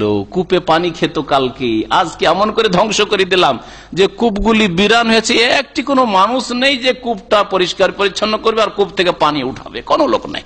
অবিরি মুআত্তালা, মুআত্তালা মানে বিরান, পরিত্যক্ত। সেই কুয়াগুলি পরিত্যক্ত হয়ে গেছিল, কোনো বস্তি ছিল না, কোনো মানুষ ছিল না, ধ্বংস করে দিয়েছে। ওয়াকাসরি মসজিদ, এবং উচ্চ সুদৃঢ় প্রাসাদ অনেক ছিল, যেগুলিকে আমি ধ্বংস করে দিয়েছি, সেগুলি বিরান হয়ে গেছে। বড় বড় প্রাসাদ ধ্বংস হয়ে গেছে, সেখানকার মানুষ ধ্বংস হয়ে গেছে, বিরান হয়ে পড়ে আছে। চলে যান যেসব প্রাচীন শহর রয়েছে, প্রাচীন শহর দেখার জন্য, যেখানে যেখানে প্রাচীন শহর রয়েছে, গৌড়ে চলে যান গৌড় দেখার জন্য। গৌড় যে সোনার মসজিদ বলা হয়, আর সেই চাপায়ের ওখানে, যে এক যুগে গৌড় বাংলার আসামের রাজধানী ছিল, কিভাবে বিধ্বস্ত। চলে যান সেই মুর্শিদাবাদে নবাব সিরাজদৌল্লার এলাকায়, ওই রকমই চলে যান মহীশূরে, বিভিন্ন জায়গায় চলে যান সেই লাল কেল্লা আর তাজমহল, আর আগ্রা, দিল্লি আর আগ্রায় চলে যান। সেখানে গেলে দেখিবেন যে হাই 800 বছরের রাজত্ব কোথায় নিশ্চিহ্ন হয়ে গেছে, কোথায় নিশ্চিহ্ন, বিরান হয়ে গেছে। চলে যান তাবুকে দেখার জন্য সামুদ সম্প্রদায়কে আল্লাহ কিভাবে ধ্বংস করেছেন। চলে যান মৃত সাগরে, যেখানে ধ্বংস করে আল্লাহ সাগর বানিয়ে দিয়েছেন লূত আলাইহিস সালামের জাতিকে ধ্বংস করে। আফালাম ইয়াসিরু ফিল আরদ, তারা এই লোকেরা, মক্কার লোকেরা আর কিয়ামত পর্যন্ত মানুষদের সকলকে বলা হয়েছে, তারা কি পৃথিবীতে ভ্রমণ করে দেখে না। ফাতাকুনা লাহুম কুলুবুন ইয়াকিলুনা বিহা, আর তাদের যদি অন্তর থাকতো, তা দিয়ে তারা উপলব্ধি করত, বুঝার চেষ্টা করত। আও আযানুন, অথবা তাদের কি কান নেই, শ্রবণ শক্তি নেই। ইয়াসমাউনা বিহা, যা দিয়ে ভালো কথা শুনবে, যেসব ভালো কথা শোনানো হয়, আল্লাহ পাকের কথা, রাসূলের কথা, দ্বীনের কথা, সততার কথা, আল্লাহ ভীরুতার কথা, ভালো কাজের কথা, অন্যায় পাপ থেকে বেঁচে থাকার কথা, সব ভালো কথা, ভালো কথা তারা শুনবে। ফাইন্না লা তা'মাল আবসার, আসলে চোখ অন্ধ হইলে অন্ধ হয় না। আল্লাহ এই ভঙ্গিমাতে এখানে কথা বলেছে, ফাইন্না লা তা'মাল আবসার, চোখের অন্ধকে আসলে অন্ধ বলা হয় না, ও চোখ অন্ধ। তো সেই চোখের অন্ধ যদি আলেমে দ্বীন হয়, সেই চোখের অন্ধ যদি অন্তর খোলা রাখে, আর যদি পরেজগার আল্লাহ ভীরু হয়, নামাজি হয়, হাফেজে কোরআন হয়, কত সুন্দর, কত সুন্দর মানুষ। চোখ নেই কিন্তু অন্তর্দৃষ্টি তার আছে, বসিরত আছে, বাসার নেই কিন্তু বসিরত তার আছে। আল্লাহ পাক বলছেন যে ফাইনা লা তামাল আবসার, চোখ অন্ধ হইলেই আসলে মানুষ অন্ধ হয় না, ওয়ালাকিন তামাল কুলুবুল্লাতী ফিস সুদূর, বরং অন্তর হৃদয় অন্ধ হয়ে গেছে এইসব মানুষ কাফেরদের, যেই হৃদয় বুকের মধ্যে রয়েছে, বুকের মধ্যে অবস্থিত, আল্লাতী ফিস সুদূর, বক্ষে অবস্থিত হৃদয় তাদের অন্ধ হয়ে গেছে। যার ফলে হৃদয় যদি অন্ধ হয়ে যায় তো দুই চোখ কেন, চার চোখ থাকলেও কোনো ফায়দা নেই। এই চার চোখ থেকে কোনো ফায়দা রয়েছে? আল্লাহ পাক রব্বুল আলামিন যেন আমাদের সকলকে হিদায়াত দান করেন, আমাদের সমাজের গোমরাহ পথভ্রষ্ট লোকদেরকে আল্লাহ পাক হিদায়াত দান করেন, যারা শিরকে বিদআতে লিপ্ত রয়েছে, বেনামাজি হয়ে রয়েছে, বিভিন্ন পাপে জড়িয়ে রয়েছে, আল্লাহ পাক সকলকে তওবা করার জন্য তৌফিক দান করেন। আল্লাহ পাক আমাদের হিদায়াতের উপর যেন অটল রাখেন, কায়েম রাখেন। আল্লাহ পাক মুসলিম শাসকদেরকে তাদের দায়িত্ব পালনের তৌফিক দান করেন, ইসলামী আইন প্রশাসনের আল্লাহ পাক রব্বুল আলামিন আর বাস্তবায়নের তৌফিক যেন দান করেন। আল্লাহ পাক রব্বুল আলামিন হকপন্থীদের, ভালো মানুষদের, কোরআন ও হাদিসের অনুসারীদের সাহায্য সহযোগিতা করার পাশে দাঁড়াবার যেন তৌফিক দান করেন। ওয়া সাল্লাল্লাহু আলা নবিয়িনা মুহাম্মদ ওয়া আলা আলিহি ওয়া সাহবিহি।